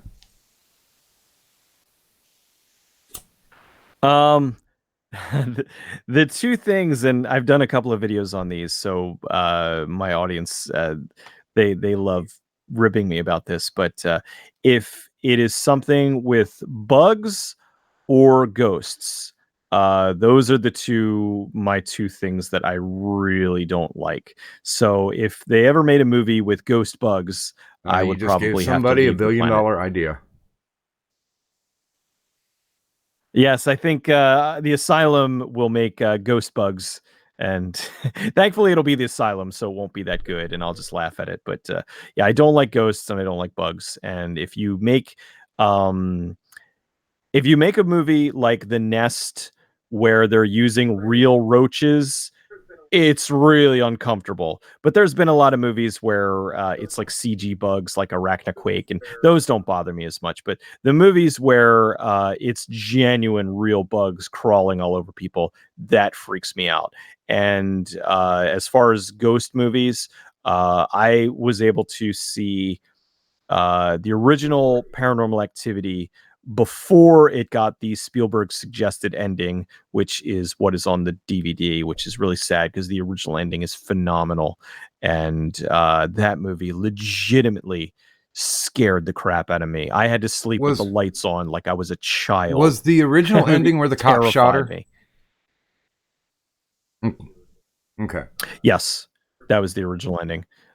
The Spielberg suggested ending was the one where Yeah, she which jumped at the camera. now, can you think of any type of horror movie out right now that doesn't have that jump scare at the end?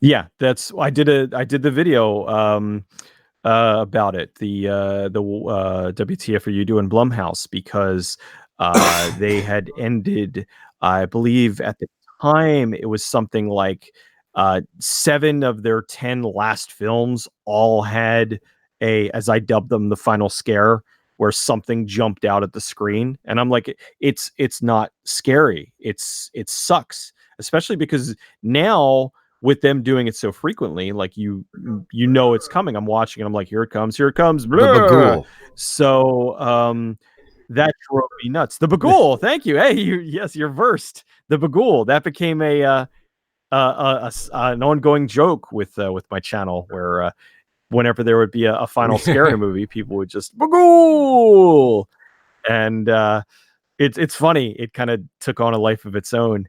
But and it's a shame too, because the original Sinister is phenomenal. The original Sinister, the studio suggested that, because originally the original ending of Sinister was the film cans, the camera is focused on the film cans, and it backs up and it smash cuts to black. Brilliant. Is that the Would have Ethan been Hawke one? would just been incredible. But Okay. yeah, that was the Ethan Hawke one. But the studio was like, no, we need to, it's like, look, I don't want to spoil it for the people who haven't seen it yet, but we just saw one of the most horrendous things happen in the history of horror. We can't end on something so bleak. We need to give the audience a release. We need to give them a boo, and that will break the tension. And so what they did was, instead of panning out, they reversed the footage, panned in panned into the film cans, and then they used the jump scare from earlier, reversed that, had that jump out, and ended it there. And I remember the first time I watched it, I'm sitting there watching it, and I'm like, that was terrifying. That was one of the greatest. And the jump happened, and I went, and you just ruined it. I'm like, you blew it. I'm like, if they would have just cut it there, it would have it would have kept me awake. But they had to add that in, and they even did say on the commentary, where they're talking about it, they're like, the studio wanted us to break the tension. So when the audience was walking out of the theater, they're like, if we would have smash cut without that release, people would have walked out of the theater in silence, terrified. But we gave them the boo, and so they were walking out of the theater laughing because they just had fun. And I'm like, well, that kind of betrayed the entire film. It's about children that are killing their parents. It's like, don't make it fun. Like it's such a it was such a betrayal of the movie, and it was really a shame. I still love it. I still think it is a fantastic movie. I just wish they would have just stuck to their guns and not done that, because then every freaking Blumhouse movie, the Annabelle, the stupid one, the Gallows, like the Ouija, they all had the final scare. And thankfully, I don't know if they saw the video. I do know some people that are at Blumhouse, are at least aware of my existence. But I don't know if they watched that video, because after that video, I never saw another movie of theirs have a final scare. So, and after that, their quality shot. Like I was saying in the video, how much I thought they had the potential to be the next big thing in horror, because they were doing these small, focused, good films. And after that, it was like they did the Purge Anarchy, which was way better than the first Purge. They did Annabelle prequel, whatever the Annabelle prequel was, that was really good. They did Get Out. They did they really turned themselves into a hit factory. And it's because they were sticking to their guns. They were doing these small, focused horror films that other studios weren't doing. Well, you remember when they did the movies to die for. the 8 movies to die for. Oh yeah. The Courtney Solomon creation. He was the guy who did the Dungeons and Dragons movie from 2000, and he started doing Now, the Movies to Die For series. I thought it had Some of them potential, good, though. some of them bad. I mean, I thought that was going in the right direction. So this leads me into my question. Somebody sets you down and says, "Okay, we've got $5 million to make a nice little low budget movie." Do you take it? Do you have any ambitions to get into the movie making industry? Oh God. Oh God, yeah. It's like, that everybody who's a movie reviewer dreams of being able to make their own movies. I did a bunch of stuff that I shot with friends. The only thing I ever put up was I did a Friday the 13th homage years ago with a bunch of my very, very attractive friends. And the reason I put it up was because I was like, okay, you know what? This is fun. We did it over the course of one evening. Much pizza and beers were had. I personally don't drink, but we all had a good time. And the end result is silly and fun, and it's got 4 college girls in short shorts being cute and then being slaughtered by Jason Voorhees. So that was the only one I ever put up because that was the only one I ever thought people would actually watch and enjoy. I've done a lot of other ones, but they're all pretty terrible, so I've never put them on anything aside from after we did them, hey, watch this. That stinks. But given a budget and time and actual like people to work with, God, I'd love to make a movie. It's my dream to be able to make my own horror film. I've got plenty of Well, ideas, but it all really comes down to time, money, being able because $5 million to do that kind of thing. isn't even So, half of Robert Downey Jr.'s fee for Avengers. oh yeah, 5 million's probably not even the craft services catering budget. But 5 million has gotten us some phenomenal films over the years. Even more recently, I know Blumhouse, they had capped their films at 5 million. And they broke that, I think, for Glass, but for a lot of for their other films, they put them, and they came in somewhere in the neighborhood of, usually they would put them in about 4.5 million. But I think that that is really, I don't think you need more than that. If you have a nice long pre-production, you do lots of practical in-camera effects. That way, you don't need to do a ton of CG and cleaning up in post, as they say. And a lot of times, when you clean stuff up in post, it ends up looking like crap. Now, granted, there are a lot of things you clean up in post that are perfectly fine. Wire removal, cleaning up things here and there, color correction, that sort of thing. But fixing up someone's hair color or something like that, trying to do it in post, it never works. So you want to do as much in camera as is humanly possible, Or and that will taking the save you a mustache lot off of money in Superman. the long run. Yeah, or taking the mustache off of Superman. They shouldn't have done forced reshoots on that anyway. They should have just waited. But that's a whole other story with WB just not believing in the guy who they hired. But again, a whole other story. So I think 5 million. It Follows is one of the greatest horror films I've ever seen, and that did not cost very much money at all. I think it cost like 2.5 million, and the majority of that was probably just film, but because I don't believe they did that one digitally. I think that was still on film. But in film, what a lot of people don't realize, because they're like, oh, how'd this movie cost? It's like, film's expensive. You don't really realize how expensive film is, which is why people were so excited to move to digital. I'm showing But, that It Follows had a $2 million budget. Yeah, and It Follows was phenomenal. I could not stop thinking about it for Uh, weeks after I I'm saw it. yeah, I'm honestly a fan of the low budget just because of the fact that it seems like they're putting more effort and ingenuity into it. Not that, you want to force somebody down to saying, this is all you're going to get. When it runs out, you're done. But I do think it makes creative people more creative if they've got the passion backing it up. Absolutely. The only thing is though, there are some times where it's too low budget and you need to have that balance. Like you don't want to have $50 million because then they just kind of go nuts and they spend more than they need to. But when you're backed into a corner, you come up with ingenious little ideas. Like in The Thing, one of the most terrifying moments in the film is when the head grows legs and crawls across the room, and they couldn't figure out how to do it, and they had chewing gum, and they stuck gum underneath the head, they stuck it to a skateboard, and they rolled it across the room.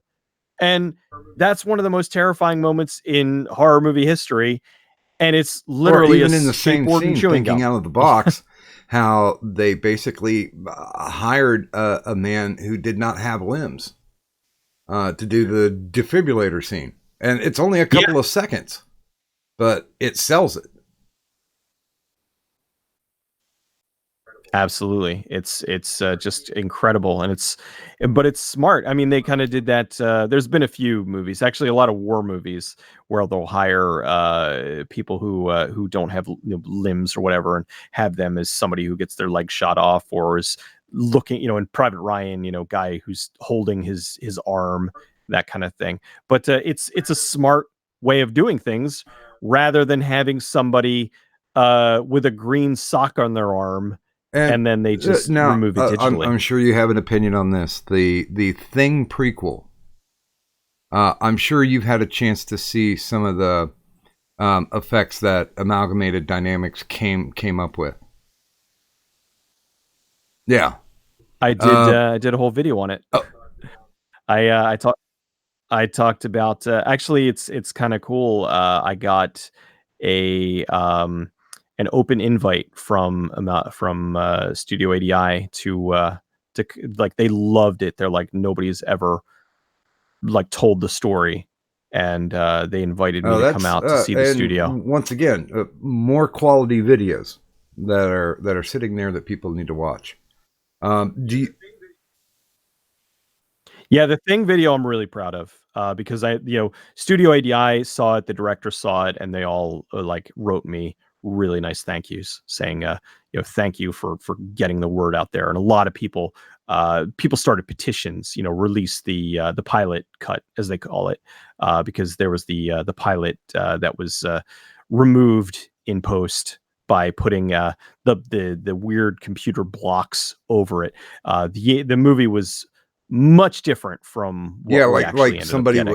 was trying to play Minecraft on part of the screen. Yeah, it's so weird. And the thing was, there was I'm a little rusty here because I did that a few years ago, but if memory serves, there was a producer who came on late in the game who said that the movie that was supposed to be a prequel to one of the biggest sci-fi movies in 80s history said that the practical effects look too 80s and wanted them to look more slick and more now. So they had them cover up all of these incredibly beautiful practical effects with CGI. And when you ask anybody who didn't like the film, what is the number one thing they say? They did not like the bad CGI. And then when you show them the original animatronics, they lose their mind. They're, oh my God, why was this not in the final film? Like even watching the practicals without the lighting and without all the studio magic to it, and they still look terrifying. And the fact that they did not put those in is just heartbreaking. All of that work that so many people are Yeah, unaware of that's that they even exist. and this dovetails into my question. Do you think that practical effects can come back because Hollywood seems to be burying them with CGI and going with, for lack of a better word, a certain type of laziness. We'll fix it in post kind of deal. Absolutely, because we're living in a time when they announce the release date for a movie before it's even filmed, before it's even written. They just, hey, we've got the rights to, we're going to make movie and it'll be out on. So I think I think it's just CG. Like, I don't hate CG. I hate lazy CG, and I hate when it's shoehorned in at the last minute. I think it's such a disservice to the people who worked on the film, because then when people see it, they get mad because the CG is bad, and then they blame the film for being bad, when really it was just somebody on board who decided to push things up a bit. John Carpenter got screwed with Escape from LA. People talk about how bad the CG is in that, but what they don't know is that the studio pushed the release date up by 4 months. So that was 4 months of render time that the animation was not allowed to go through. So consequently, we get partial renders in the film, and which is why they don't look right. Little things like that are just stupid. It's like, why wouldn't you just wait until, the film was done? They wanted to get it out there, and then it's just again, it's another one where you say, what didn't you like about the film? And they say the CG. So I think that there's room for both. I hope that CG gets better, and I hope that they don't get lazy and go back and do more practical effects, because the practicals, it just looks right. It's like you can tell you're looking at something that physically exists. Whereas when you're watching giant robots punching each other, you know that it's giant robots punching each other. And I would go like Robot Jocks, which was done Stuart Gordon under Empire Pictures, which was Charles Band's studio right before Full Moon. It looks more real because they exist. They were miniatures and they were punching robots. But then you look at Transformers, and yeah, I mean, I know a lot of work went into it, and but it just looks phony. It looks hokey. Robot Jocks is definitely a guilty pleasure, along with Crash and Burn. Crash and Burn, the only thing that's a bummer about, and I love Crash and Burn, but the only bummer about that is that we didn't really get the mech until the last 5 minutes of the movie. And all I did was, I was okay with that, because I thought, okay, next one, there's going to be more. I liked Dr. Mordred, and I was completely okay, even with how bad, during the stop motion, how bad that the guard looked that got eaten by the skeleton T-Rex. Watching the two skeletons fight, that was very Ray Harryhausen. Oh, absolutely. It was tremendous. And that was, for anybody who hasn't seen my Dr. Mordred video, Dr. Mordred somehow, it seems unlikely now, but back then, Full Moon had the rights to Doctor Strange, and they made a Doctor Strange movie, and then they lost the rights to Doctor Strange. They said, oh crap, well, we got this movie, let's just call him Dr. Mordred. So it is really I believe there was I think there was a Doctor Strange movie. Well, there was a made-for-TV movie that was done in the 70s, late 70s. Okay, so that was the first Doctor Strange, but that was made for TV. But then Dr. Mordred was supposed to be Doctor Strange, but it was made for DVD, or made for home video. But I think it's a tremendous movie. It's a shame that they couldn't do another one, because I know Jeffrey Combs absolutely loved doing it and had so much fun, and he would have totally been on board with that being a series. Out of all the Full Moon movies, that's one I always lament that it ended at 1. It's such a shame. I think that deserved at least one more, but it was towards the middle end of the video bubble, and the timing wasn't right, and they just weren't able to make another one. You are looking back, you're 20 years in the future. You're looking back to around, let's say the past 5 years. What movie do you think would make a good bad flicks?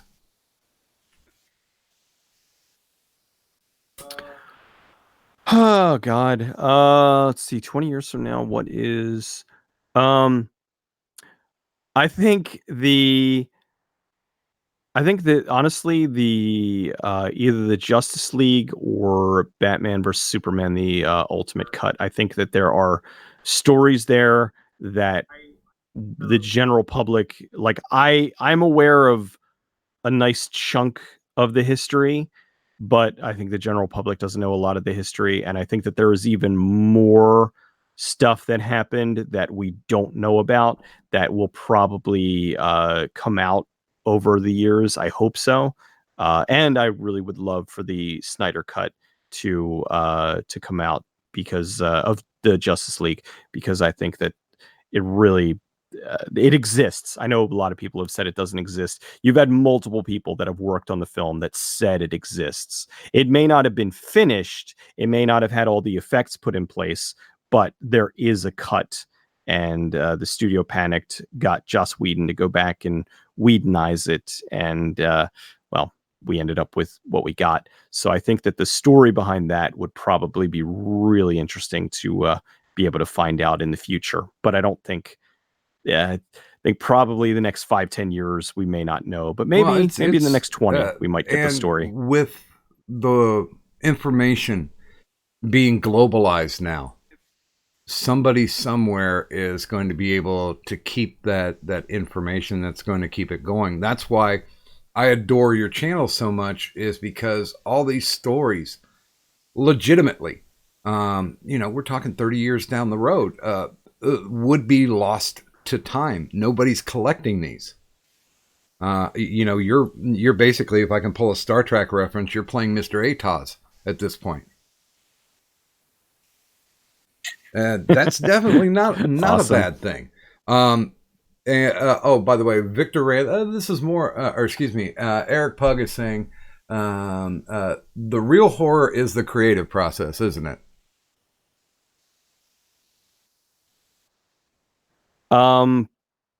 What the actual getting, Yeah. going through the process and getting it made? Oh, absolutely. It really is. It's always nice. Like every now and then, I'll be looking into a movie, and like when I did The Mask, and nothing really went wrong. So it was really nice to basically say, hey, they had this idea. The studio believed in him. He got all the people involved who he wanted. They put it together. They released it, and it was a massive success.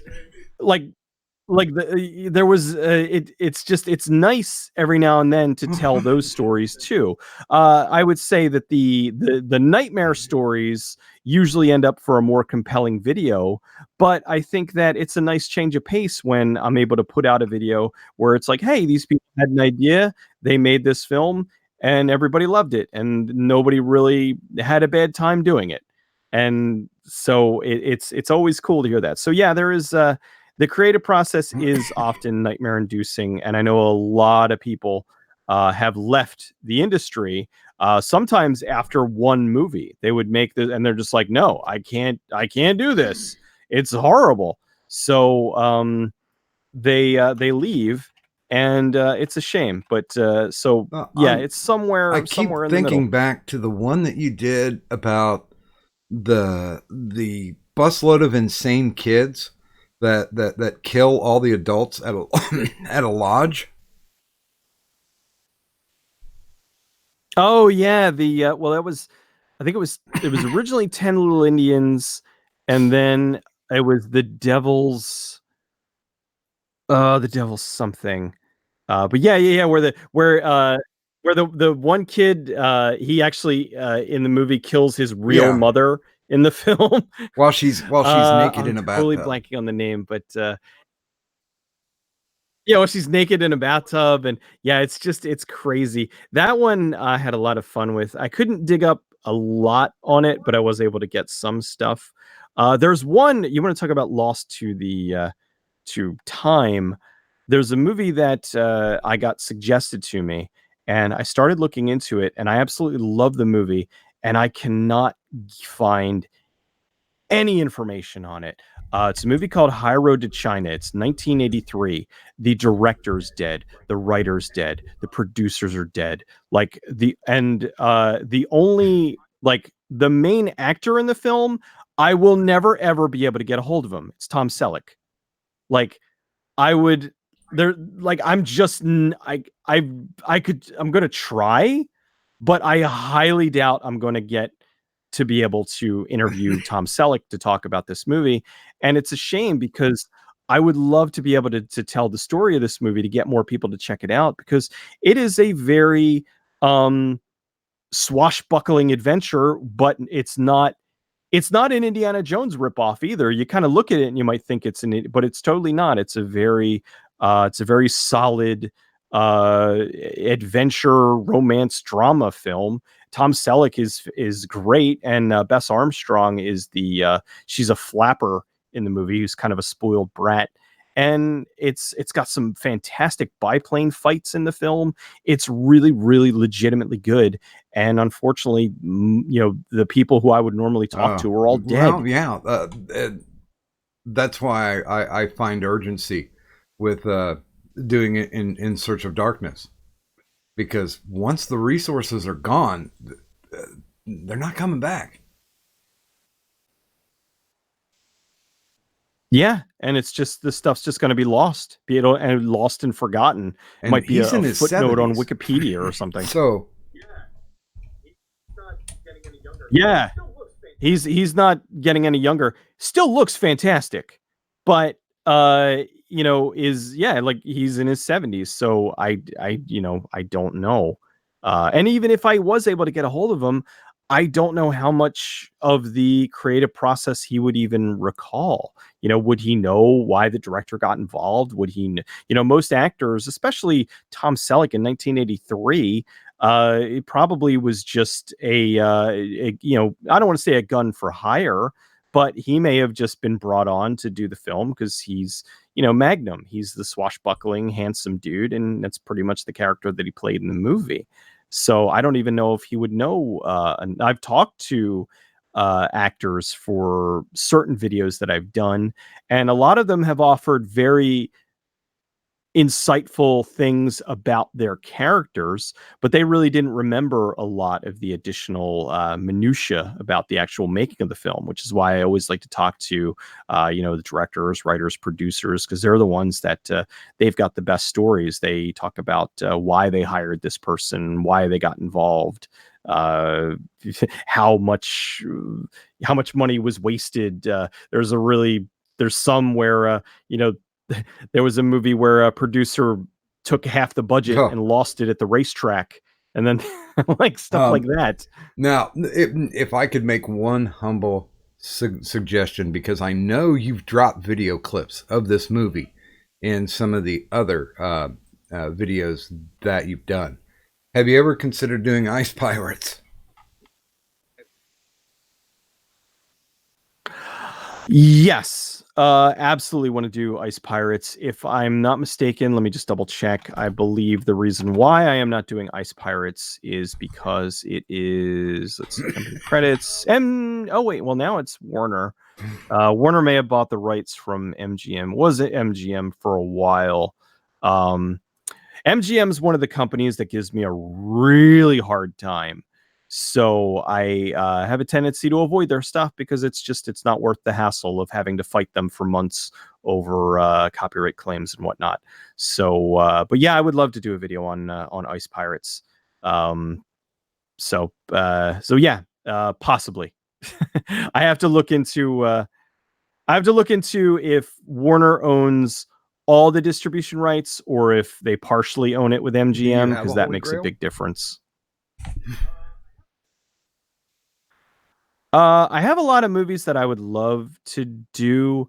But the thing is, a lot of them I don't do simply because, as I said earlier, when I'm doing one of these movies, I'm really pulling the movie apart. I'm deconstructing it at its core. And I actually, by the time I'm done, I am absolutely positively sick of the film. So one of my favorite movies of all time is a movie called Hardware. I would love to do a video on it, but I know it's going to ruin the movie for me. So, and I love the movie so much, but one day I might do a video on it. I don't know. Um, it really, it depends. I actually was lucky enough. I had a fantastic conversation with Richard Stanley years ago. I got to interview him. He was on a mountaintop somewhere in France, and I believe he was imbibing some sort of uh, substance at the time, but because he was making the ever popular pot inhale noise. But regardless, I think he's one of the most underappreciated directors out there. Hardware is one of my all-time favorite movies, and it's a movie that I would love to be able to talk about. I've gotten a lot of requests for it, but I know that it's just going to ruin it for me, and I just haven't really been able to get there. But I was at least able to talk to him for about 2 hours, and he's just fascinating because he was so happy to be talking about something besides the island of Dr. Moreau. Because when I talked to him was right about the time when Lost Soul came out, the documentary about the Richard Stanley's his version of the island of Dr. Moreau, which eventually got made by I think was it McTiernan, and all the stuff that went along with that. So he was happy to be talking about something else because everybody at the time, all they wanted to do was talk to him about that. So he was more than happy to talk about that and Dust Devil and Well, that was a pretty his awesome documentary, stuff though. that he had planned. Uh, it was. I actually saw it in there was a mausoleum that was converted into an independent theater, and I saw it there of all places, and it was great. I saw it there, and then I bought it and just loved it. I think it's fascinating, and it's an absolute tragedy that we did not get his version because his version I think would have been phenomenal if they would have not panicked and Sometimes pulled the plug. it's amazing to watch a train wreck. It certainly is, and then it's funny in the end. He's in the movie. Like he managed to sneak back onto set, and he's one of the Yeah, animals in the background. that shows the love that the crew had. I'm sorry, I've been dealing with this bug in my throat. I apologize. I have been muting though for the coughing thing to try and spare the audience. Now you've been great with with your No time, worries. and I want to make sure that we're covering everything. I've got down in the description. We've got your official website for Good Bad Flicks. We've got the Twitter, and of course the YouTube channel, Facebook, Twitch, and of course if you want to read more or reserve your copy now for the Indiegogo, that's still available on the page. So, excuse me. So yeah, all those resources are down there. If you haven't done it yet, and you're listening, take the 20 seconds, hop over to Cecil's YouTube page, and just sub. Ring the bell. Algorithm might not work, but then again, it might. So you might as well take a Yes. chance. Yes, as they say, smash that bell. it it some people it works, some people it doesn't. Again, YouTube being YouTube, better, try to get as many avenues as you can. And I almost always have a new episode up at Mondays at 1 p.m. So if you do follow me and you don't get a notification, go to my YouTube channel on Monday at 1 p.m. And more than likely, unless there was some sort of delay, which happens from time to time, I upload a video and then it gets copyright claimed and they have to fight it with the studio. And then I have to wait for them to release it before I can actually release it. So that's delayed stuff before. But unless I get into something like that, but usually 90% of the time on Mondays at 1 p.m., you can catch a new video by yours truly on And Good Bad definitely Flicks well at worth YouTube. the effort. I even with going back to the interview, I'd gone through the catalog already, and I binged it for like I think 6 or 7 hours just to go back and rewatch everything. And I will say there are no exceptions. I was entertained the whole time. I appreciate that, because there are some episodes where I'm like, but there are ones where there are a couple that are my redheaded stepchild, as they say. But I get people that are like, oh my god, blah blah blah is an episode that I absolutely love, and I'm like, oh okay, well good. I'm like, but when I hear it, I just hear all the mistakes. But I am very fussy. And my wife always says, she jokes with me, because she would, whenever I would put out a new video, she would be like, how is it? And I'm like, it's the worst thing I've ever done. Oh, that's the Shit. eternal foil of the artist, though. Now, if you could recommend one to start them off for a gateway drug, which one would you recommend? I probably would go with The Thing, because that is a lot of history, and a lot of people don't know the story of that one. I think that one is really good. So yeah, The Thing 2011. The video I did on Blade, I think, is very good. Um, I just did a video on a movie called The Editor that I think is pretty cool too. But I think and the Blair Witch 2 one, I put a lot of heart and soul into that. That was back when I was still working full time as well. That one took me a couple of months to wrap together, simply because I was working on that. I was working on my job, and I was just trying to dig up as much information as possible and get it to be as all encompassing to really, I wanted to show people, hey, this, there's a lot more to this movie than you realize. And so I put a lot of time into that one. So I think I'm pretty proud of that one as well. So yeah, any of the, if you're looking for little mini movie documentaries, almost any of the exploring videos, I think, are terrific. If you're looking for something a little bit more funny, just look up one of my Good Bad Flicks videos. Any post-apocalyptic movie, Striker, Exterminators of the Year 3000, that kind of stuff. And if you are into that kind of thing, you will be very Yes, much entertained. I can say that if you guys have enjoyed any of the humor that I spread around, this will click right into place. And Victor Rand says, I sub too. He seems better than Chris Stuckman. I I I like Chris Stuckman, but yeah, I would rather watch Cecil with Good Bad Flicks. Well, thank you very much, you guys. But Chris is a very nice guy. He was I have nothing but good things to say about Chris. I have no animosity. There are some YouTubers I don't like, but I'm not a smear merchant, so I don't go bad mouthing people. But Chris is legitimately nice guy. He was very. I've talked to him a little bit on a few occasions, and he's always been a very good class act. So I wish him nothing but the best with his movie and it's not stuff. that I dislike him. We have preferences, so I'm okay with that. Oh yeah, absolutely. There's nothing wrong He asked with liking me. if you're ever done or considering doing Solar Babies.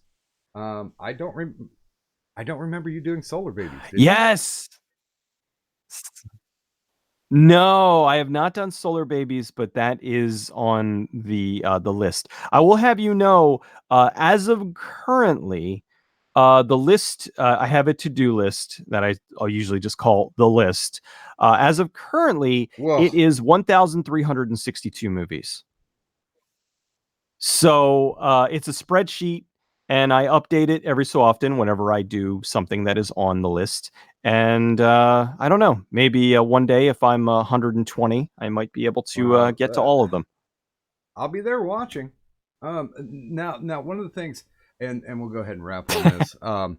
One of the things that I discuss, and my audience knows this ad nauseum, that basically, if you want to be successful, whether it's in real life or on the YouTubes, that you have to have three things, which I call the acronym flexing your pec, which is you have to have passion for what you do. You have to make the effort to do it, and you've got to be committed to see it all the way to the end. With that in mind, what advice would you like to share with the audience that are maybe they might be content creators, maybe they're considering being content creators, or maybe something that bleeds into the IRL?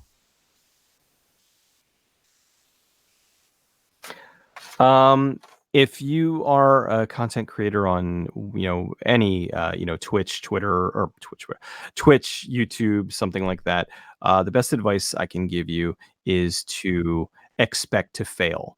And what I mean by that is don't be a negative Nancy. Don't go in, uh, but know that if you're just starting out, you're going to be terrible.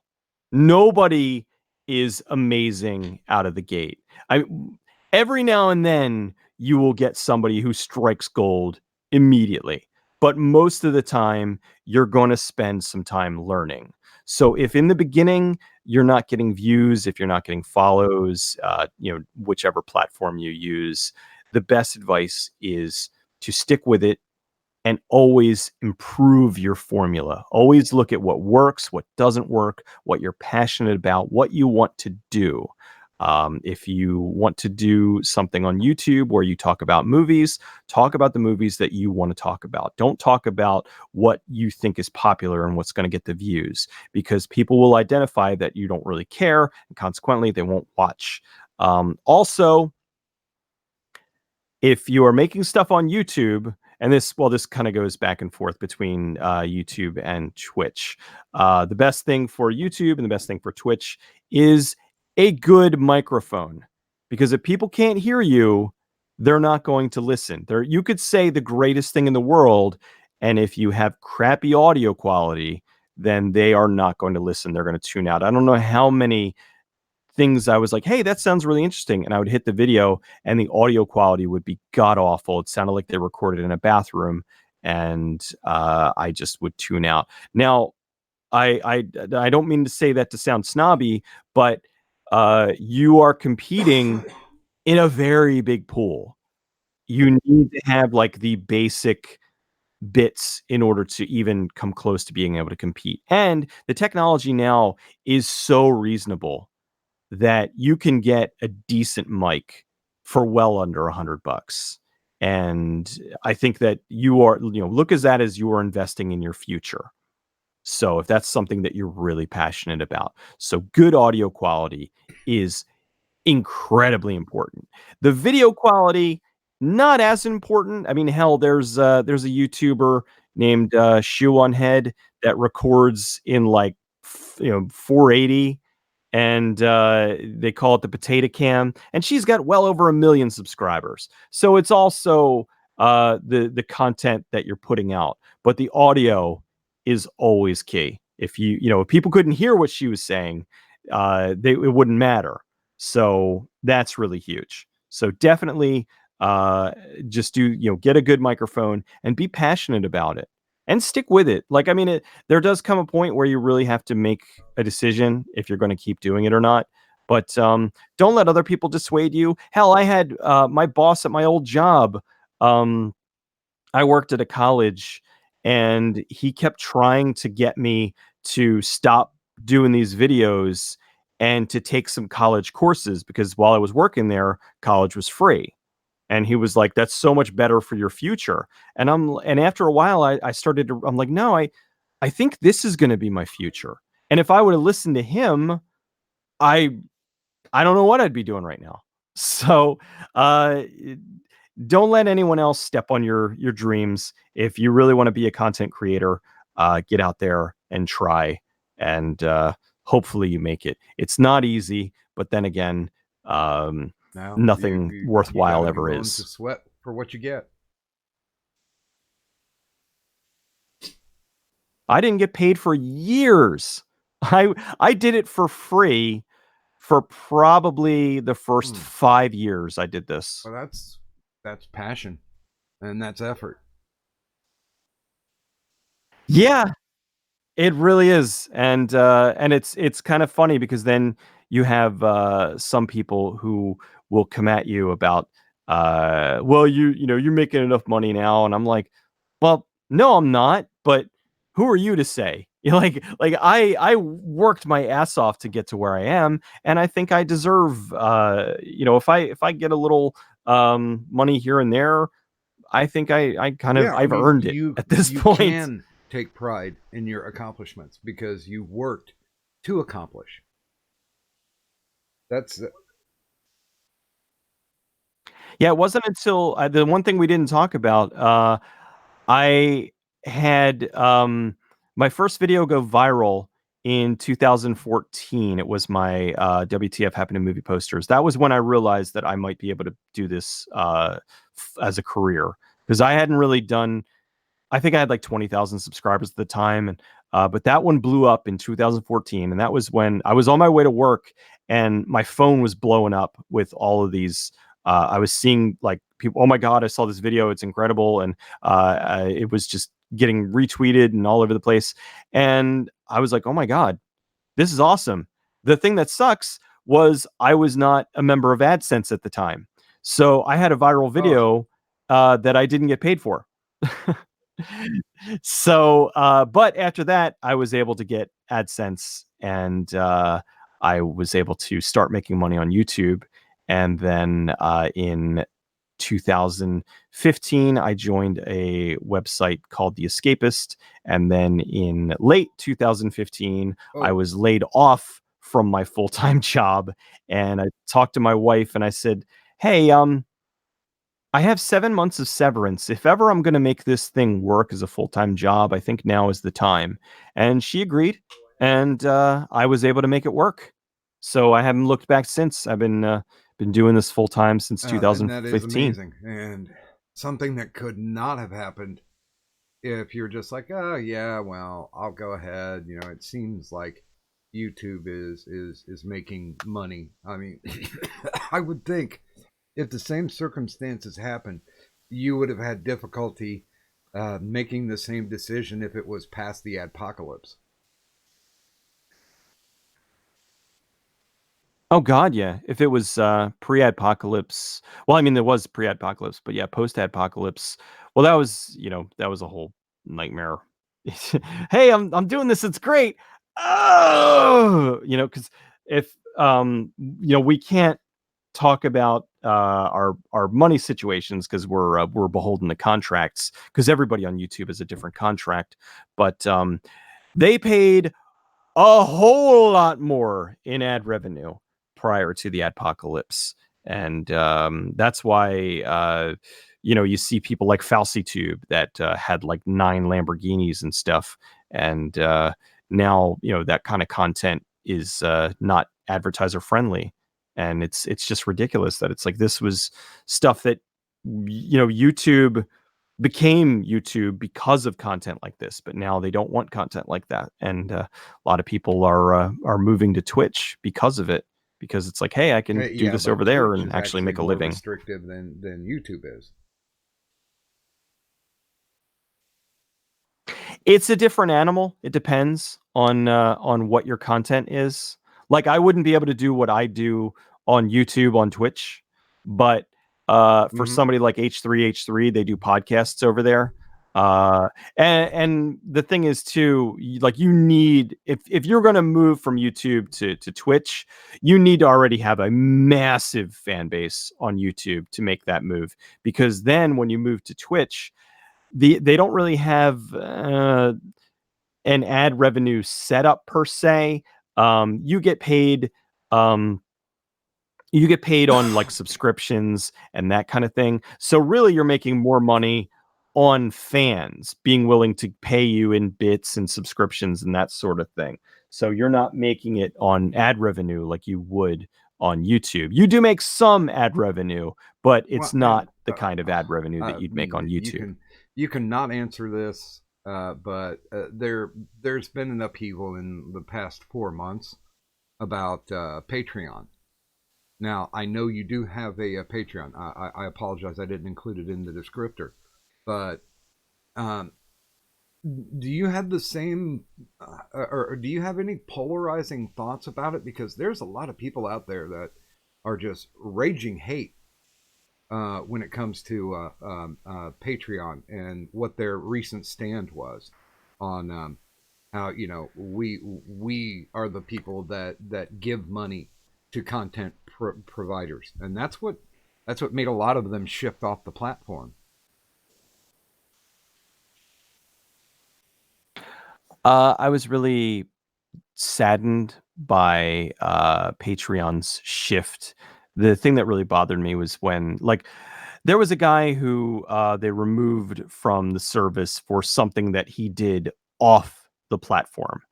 And even though it specifically said in the time, they've since updated their terms of service, but at the time it said, what you do on our platform is what matters. What you do, like, I'm paraphrasing, but what you do off our platform doesn't matter. So they removed a guy from there because of something that he had done off of the platform, and that really upset me, and it upset a lot of my backers. I lost a substantial amount because of that. And I understood completely. I had people sending me, messages. I'm really sorry.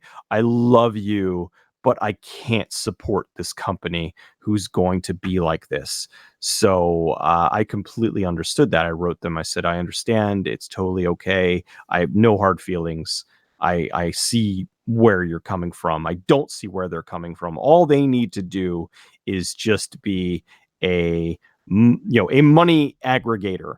Hey, we have this website, people come on there, they donate to you, and we take a cut and then give the rest to you. They don't need to do anything else, but they keep insisting upon doing other things, and it's really mucking things up, as they say. So I'm really irritated with that aspect of it, and I love them for what they are, but it just seems like they're being infected by not. Now, granted, if somebody did something like massively illegal, or somebody was a murderer, or so, I would okay, that it yes, please, please do not allow them to be able to make money on your service. But for somebody who said some things that some other people disagreed with, I don't think that really warrants somebody having their livelihood removed. So that was one of my big issues with Patreon on that. I think that they are a great service. I love them because I would have had to pack things up a while ago if it wasn't for Patreon. But um, I really just, I hope that they kind of stabilize and they see, okay, we messed up. We're not going to do that ever again. Because now there are a lot of people that are worried. Well, they let this guy go and they let a couple of other people go. Well, what's next? Are the cosplay girls who do lewds? Is that going to be cut because it's not it's not friendly to their investors? People who do art that is inappropriate, so to speak, is that going to be cut? So it kind of opened up a can of worms. That's why a lot of people jumped ship. So I love them. I think that, like I said, without them, I would have had to go back to the workforce, and I really don't want to do that. But I'm annoyed with their practices, and I hope they stabilize this year Have you and ever they considered don't do any more nonsense. uh, carrying like dual allegiances, like with Patreon and Subscribestar? Um, the problem is it's hard to get people to go to different places. And Subscribestar, if I'm not mistaken, they were trying not Patreon, but uh some people in the media and whatnot were trying to get Patreon tarred and feathered, or I'm sorry, Subscribestar tarred and feathers. So they had like one of the, Yeah. I think they got dropped by like PayPal and a couple, so it's really ugly because it's almost like they're making it. And this is not Patreon's doing, but there are people that are trying to make it so that that's the only game in town, so that they can have more control over people. And that's just again, it's just ugly, and Well, it's I don't like it.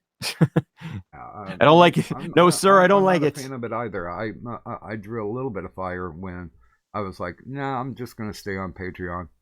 I'm kind of okay with it. I'm under the radar, so they're not doing any harm, and I'm not a political person, so I'm My stance, I do not have enough of a fan base that I can say, you know what, I'm leaving Patreon, going to Subscribestar. I wouldn't, like, the majority of the people that are on my Patreon would not make the move, and it would hurt me too much.